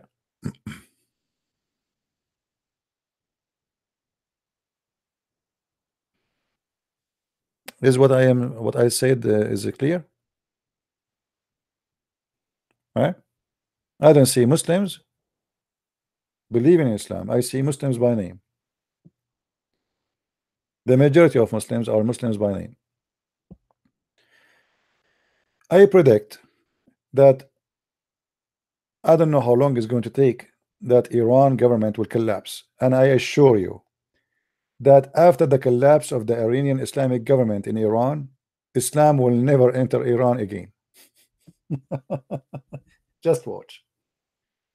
The best thing happened to Iran is bringing Islamic government, because now all those who they are Muslims by name, they will not want to be even to be called Muslims ever. Iranians are waiting for the second that government collapse, and you will see that this country will flip upside down. Islam will be forbidden. So my friend, Islam is like a big balloon, but from inside it's empty. It's nothing but gas. Islam today is worse than Soviet Union before collapsing. Soviet Union was really powerful. It is real. It's not balloon, but it collapsed overnight. So Islam is a balloon. It's not the Soviet Union, and is going to collapse even faster. And if you look around you, you cannot even find two Muslims, two countries, they agree with each other in anything. They are in war, they hate each other, they kill each other. Sunni and Shia, Sunni against Sunni, Sunni against Shia, Shia against Shia, Druze against Sunni, Sunni against Druze, Shia against Druze. I mean, you name it. This is a nation is is extremely divided and collapsing. They have no safety, they have no security, they have no fund. Imagine all the monies of Emirat is in Europe. The Bank of Emirat is not in Emirat. The Bank of Qatar is not in Qatar. The money of Qatar is not in Qatar. The money of Saudi Arabia is not in Saudi Arabia. It is in Europe or in America. Why? Because they themselves don't trust themselves. They don't trust their security. They have no security. If Trump right now says, I am not going to protect Saudi Arabia, Iran will occupy Saudi Arabia in 5 minutes. And the whole Middle East will collapse. And Dubai will be a ghost town. So all the success they have is fake, is nothing, is not real. All the success they have is based in the protection of the West. And the West protection is temporarily, because as long you are paying them, they protect you. But what if you don't have money enough to protect you? They will leave you alone.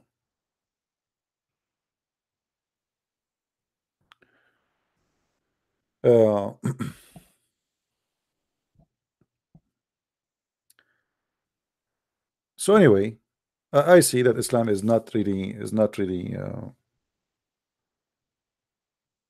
establishing itself. It is the opposite. And you notice each time a Muslim he call us, not even one of them he knows what Islam is about. Even those who claim that they have knowledge, even those who speak Arabic, they don't know even if their God is a spirit or not. Each time we ask somebody something about something, they say to me, I never heard this before. That because there's no Islam, there's only Muslims. All right. Anyway, I think we have enough for today. What more? Mimi hijab? What about him? Mimi is very nice guy. Mimi, he proved to us Islam is false.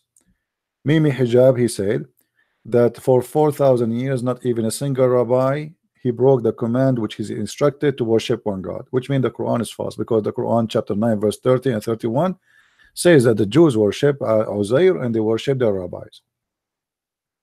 He said that Allah he pray for, not he don't pray to. I mean, what do you want more? Mimi is a very good person. We should donate for him actually. Nobody is better than Mimi. Mimi hijab and his nurse Ali Dawa. Very funny people. And the other one is Shamshi. Shamshi is even nicer. So you know, this is why you see the one who defend Islam are the most silly one. If those are the one who defend Islam, so what about the normal Muslims? We just showed you how Deedat he says that the Torah was not given to Moses as written book. Right?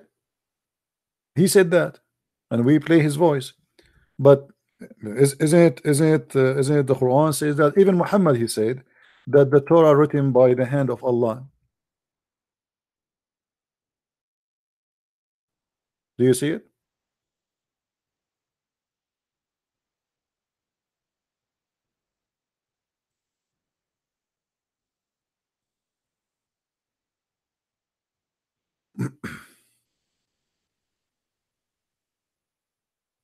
Read with me carefully. When Deedat, who claimed to be a scholar, he said that the Torah was not revealed as a book to Moses. It was an inspiration. And he's a prophet, he say clearly that he is the one who wrote the Torah for you. So who is the liar here? If Deedat do not know what his prophet said, so what about the rest of the Muslims? Potatoes. Deedat is the same person who said that not a single Jew believe in the Trinity. But the Quran says that the Jews believe in the Son of God.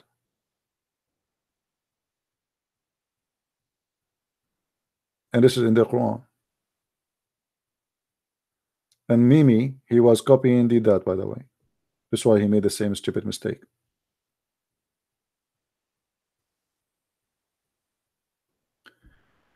So Muslims are very funny, and we laugh when we hear their answer. And for me, I don't see even an answer in the answer, except tons of mistakes, which will help us always to refute Islam. The guy today we debated from Nigeria. This guy is a big shot in Nigeria. He turned to be a potato. In the first 10 minutes from the debate, he's gone. His history. We did not even have a debate. You do not know anything about his religion. But in Nigeria, he's a big shot because he is, poor, naive Nigerian who do not know Arabic. They do not know Islam. They know nothing about Islam. And the guy, he go on the stage and he sing for them in Nigerian. Allahumma salli ala Muhammad. And I watched one of his videos. I was dying from laughing. It's like a comedy show. No. They take advantage, especially in a society which is not educated. The more uneducated you are, the more they take advantage of you. And this is why you see the Muslims, they approach people who they are European different from people who they are in Africa, depending on how much education you have or how much wealth you have, or depend who are you. When Muslim, they speak a black American, African American, they speak about slavery and what the white man do to them. But when they speak to the white man, they never mention the slavery because they don't want to make him feel like they are speaking against him. So to the black, they speak about slavery. To the white, they don't speak about slavery. Yet Muhammad himself is a buyer and seller of slaves. So when they approach everyone, depend who you are, they try to deceive you. When they come to Christian Prince, they knew they are talking to Christian Prince. So the game will be different. Show me. It is daif. I don't accept it. I don't believe in the hadith. Okay, go to this interpretation. We go there. Oh, okay, this one is not okay. They go to the interpretation, so they jump like monkeys. So it depends. They are talking to who. If you are a person who knows nothing, it's very easy to play with you. If you are a person who knows a lot, still they are going to do their best to play with you. If you are a black, they speak about slavery, but they will lie to you. They say to you, do you know that the first person who called Allahu Akbar for a prayer is a black man? His name is Bilal. The poor Bilal, he was dying for his slavery, his freedom. He was calling for the prayer because he was a slave, not because he was free. Can you tell us even why Muhammad he owned them? You keep saying to the Muslim, to the African, Bilal, Bilal, Bilal. But who is Bilal? Bilal is a slave of Muhammad. They thank you very much. If Muhammad is against slavery and Bilal was a good man and Bilal will go to heaven, what about you say to Bilal, go home? You know what I mean? As long Muhammad is a wonderful man and Bilal is an amazing man, Muhammad, he loved Bilal. Don't you think Bilal deserved to go home finally? This guy is an African, he's from Africa. He need his family, he need to see his family. Bilal, go home. You are free. That will be wonderful. But you say to me that Muhammad, he is against slavery, but yet he owns slaves and he have sex with the slaves and he rape his slaves and he don't free his slaves, and then you say to me that he is a guy who is, he defends slavery, he's against slavery, right?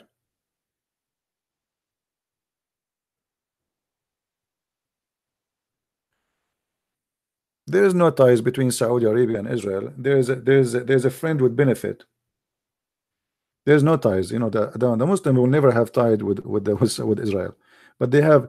It's like having sex with a girlfriend. You don't want to marry her, she don't want to marry you, but they want to have fun. So the Saudi now, they need the Israeli protection. They are weak. They can't trust Trump. He will protect them. They have a big enemy. It's called Iran. And if a war happened, who's going to help them? The Jews. So the enemy of my enemy is my friend. Very simple method. But they are not really friends, and they will never be friends. Right?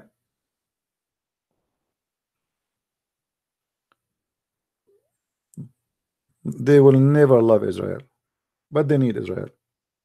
Not only Saudi Arabia, even Iran need Israel. Even Iran need Israel. Actually, I believe the destruction of Iran as government is in the hand of Israel. As simple as that.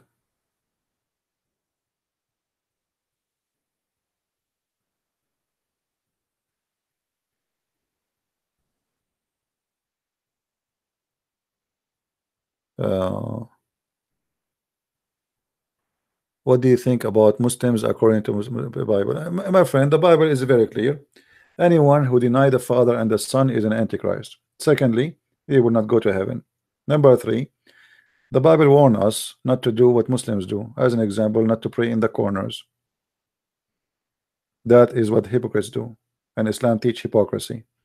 I remember when I was a kid, I go to a friend, you know, in school. We are kids, so when his father want to pray, he opened the windows, he opened the doors, so the balcony in the other side of the road, people will see him from everywhere.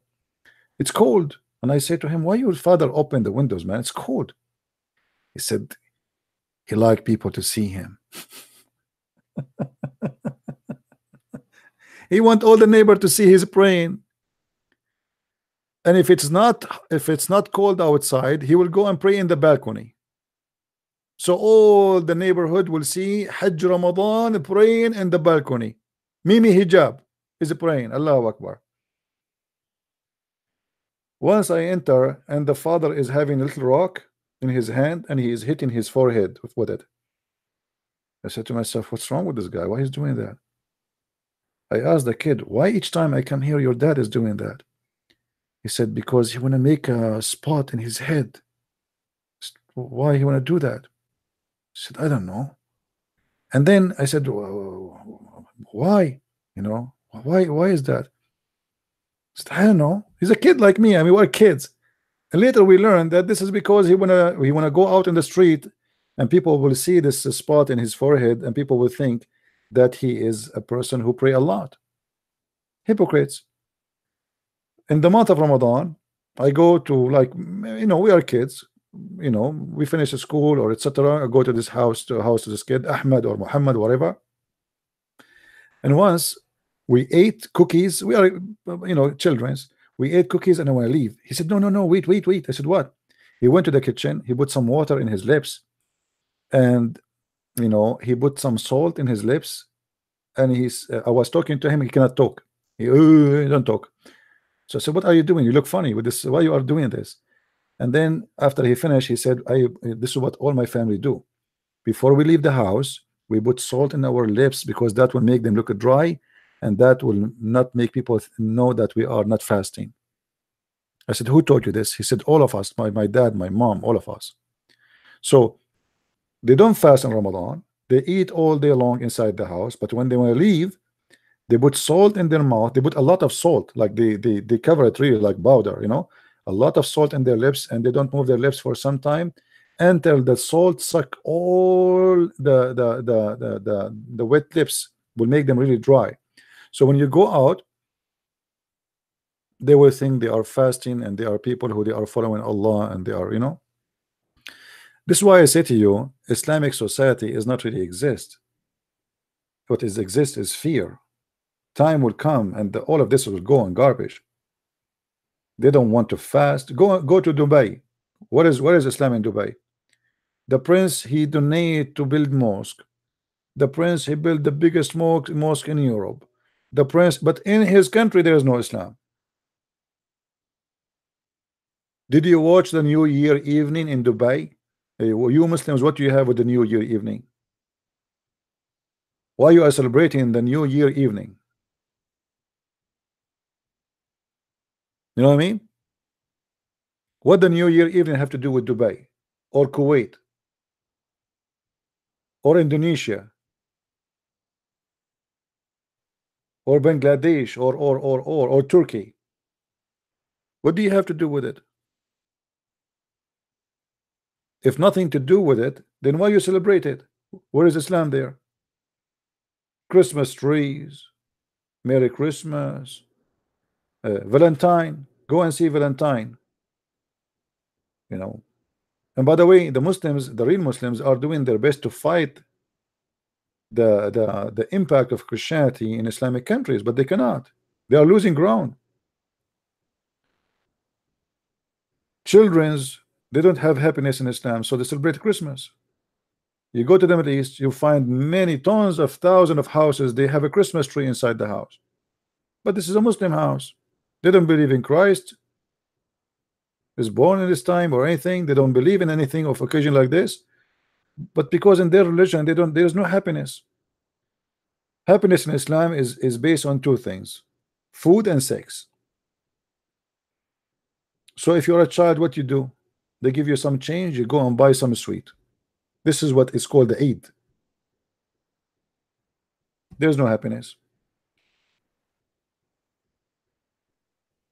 You cannot even trust in Islam to have a Santa Claus who is a Muslim, because Santa Claus is a Muslim, he will be child molester like Muhammad.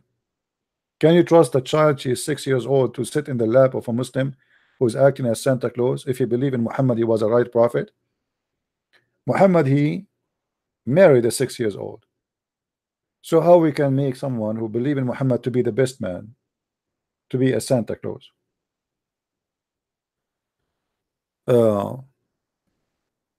Anyway, that's why I say I'm not really worried about Islam to grow.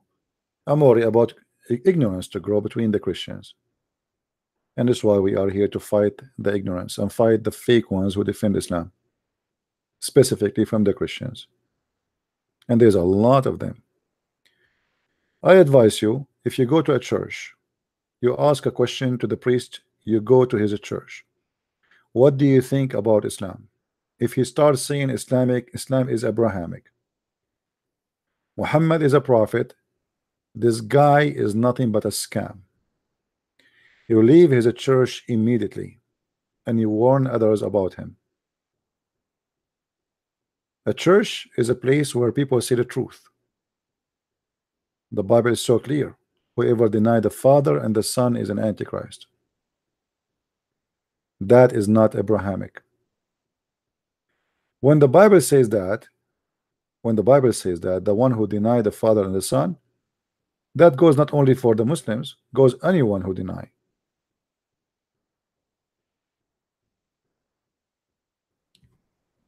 Ask yourself, why a priest, he is willing to say the Jews are wrong when they say the Messiah did not come yet, but he is not willing to say Muhammad is a false prophet, or to say Muhammad is Abrahamic. What is Abrahamic about Muhammad? The black stone, the Kaaba, kissing stones, killing the Christians, killing the Jews? What is Abrahamic about him? His heaven, the vagina and the boys? So if you have a priest who cannot say to you what it should be said, it means he is a coward, he is a potato. You know, he is a politically correct. If he is not willing to say to you that Islam is a false religion, then you leave his church immediately. And those are the one actually make me worry, is not a Muslim trying to promote his religion, because at the end of the day, a Muslim is a Muslim. A Muslim, he cannot deceive my children as easy as a priest. If a priest says Islam is a good religion, and your child going to church, he trusts this man. Your son, he will come back and he will say Islam is a good religion. When a priest, he invite Muslims to teach Christian children how to pray to Allah, why you will be upset if a Muslim, he try to teach your children about Allah, if your priest is trying to do that? Right? Abraham's seeds in Hajar. Okay, what Hajar have to do with Muhammad? And this is another stupid things we hear in our churches. I was going to close, but let us answer this person.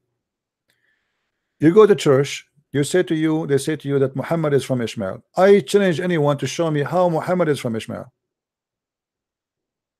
How in the world stupidity reached that point in churches? They say that Muhammad is from Ishmael.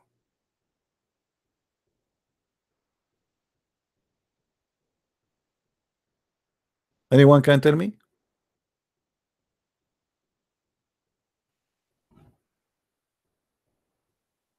How Muhammad became from Ishmael? Even the Muslims in their books, if you have my book, The Deception of Allah, you will see that the Muslims themselves agree that Ishmael, he learned Arabic at the age of 13. So he learned Arabic from the Arab, but he is the father of the Arab. And he did marry, according to Muslims, from the tribe of Jahm, which is the enemy of the tribe of Muhammad. So he married from the tribe of the enemy of Muhammad tribe, but yet Muhammad is from him. Same time. If Muhammad is a child belong to Ishmael, how that he is an Arab? Because always the child he follow his father. To make it simple, if Ishmael is a son of Abraham and he is an Aramaic, and his mother is an Egyptian, that's mean Ismail is half Egyptian, half Aramaic. So how my son is an Arab? Imagine I marry Japanese and I am an Arab, my son is German. That is funny, isn't it?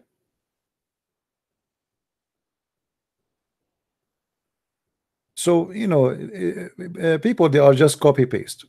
Moses, he married from a Bedouin women, a desert women. Why the Jews and why Christians don't say that the children of Moses are the Arab then? You know what I mean?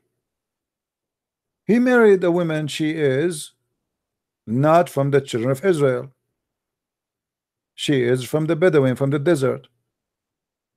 But nobody say that the children of Moses are Arab or Bedouin.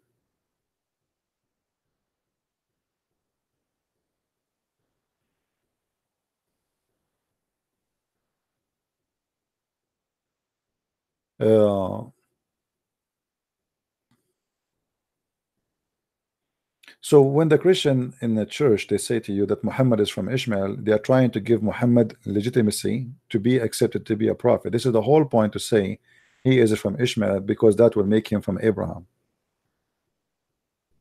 You know what I mean? But if you ask your priest, can you show me where in the Bible it says that Ishmael is the father of the Arab? Can you show me that? Where it says that? Where you get this from?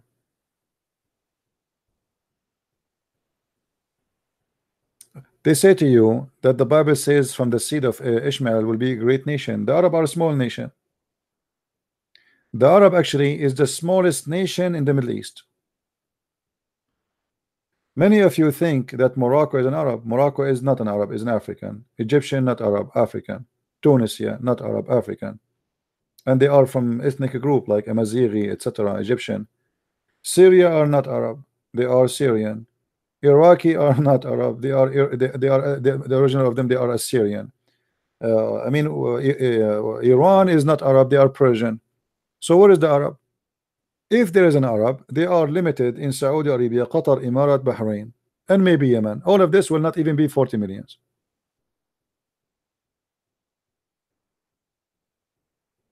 Where is the Arab?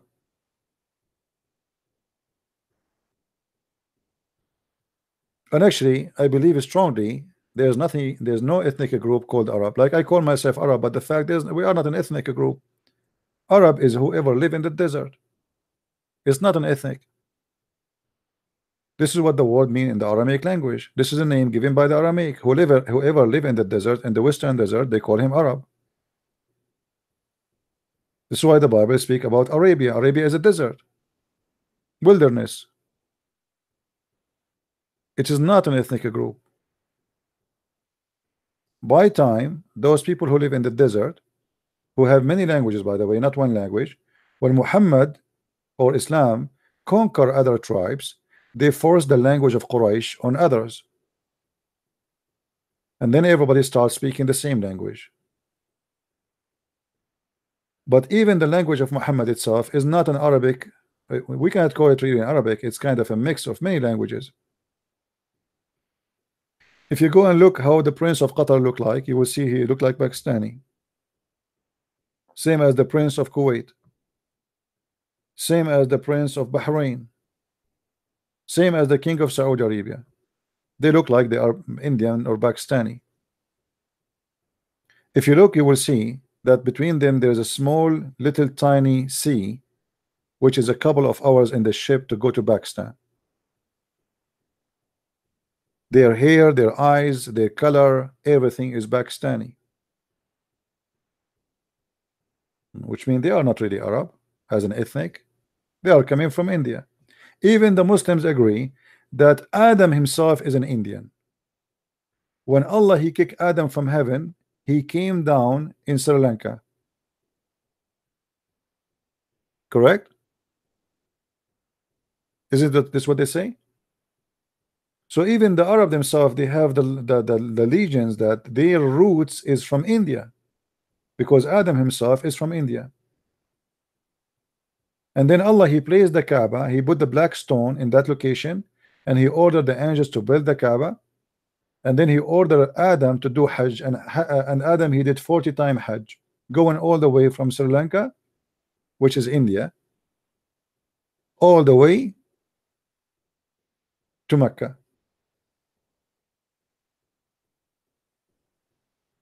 And even the black stone is very much similar with the Hindu stone, the stone of Shiva. It's a sexual stone. Present a vagina and a penis. So you will find a lot of similarity between them. Even when the Muslims, they wear the clothes of Hajj, do you see how they cover one shoulder with a sheet? This is Hindu clothes. This is exactly how the Hindu they clothe themselves. And they shave their head. This is exactly how the Hindu do.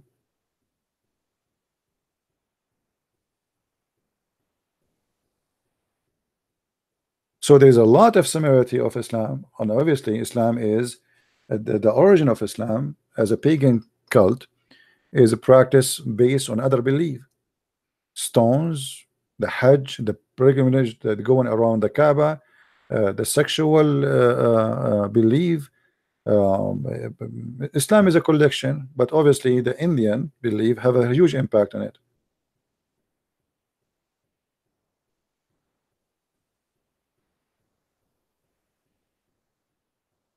Right?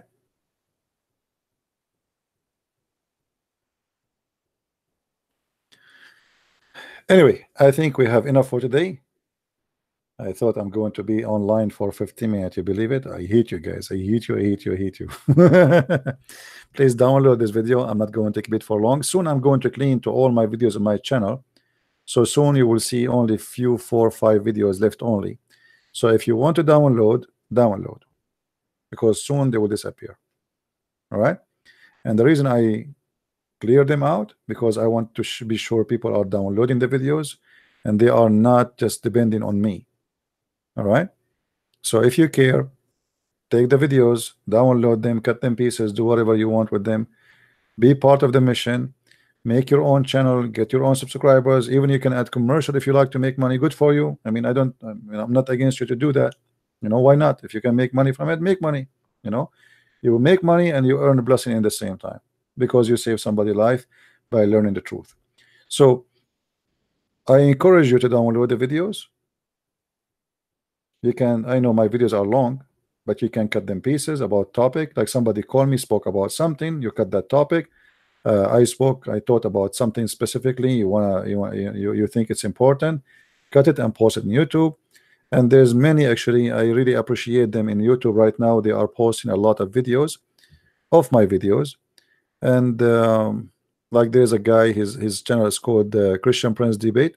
So if you are a person who want to watch my debate but you don't want to watch the rest, maybe my video is long but you want to see a real debate, then this guy, he have tons of debates, which he obviously is taking him time to cut it off, post it again. You know, good for him. His channel is growing. Maybe he have, I don't know how many subscribers he have. So you can do the same. You can copy, you can paste, you can do, you know. Let us do something. Let us be useful. Let us not to be people who watch and don't care. People who don't care for God, God don't care for them, because simply they don't deserve his care. If you don't want God to be in your life, you don't want God to take some of your time, that's mean you are selfish. And time will come and will go fast. Yesterday I was a kid, and you will see how time is going to go very fast. So do something good for your future. Do something good for others. Help others to know the truth.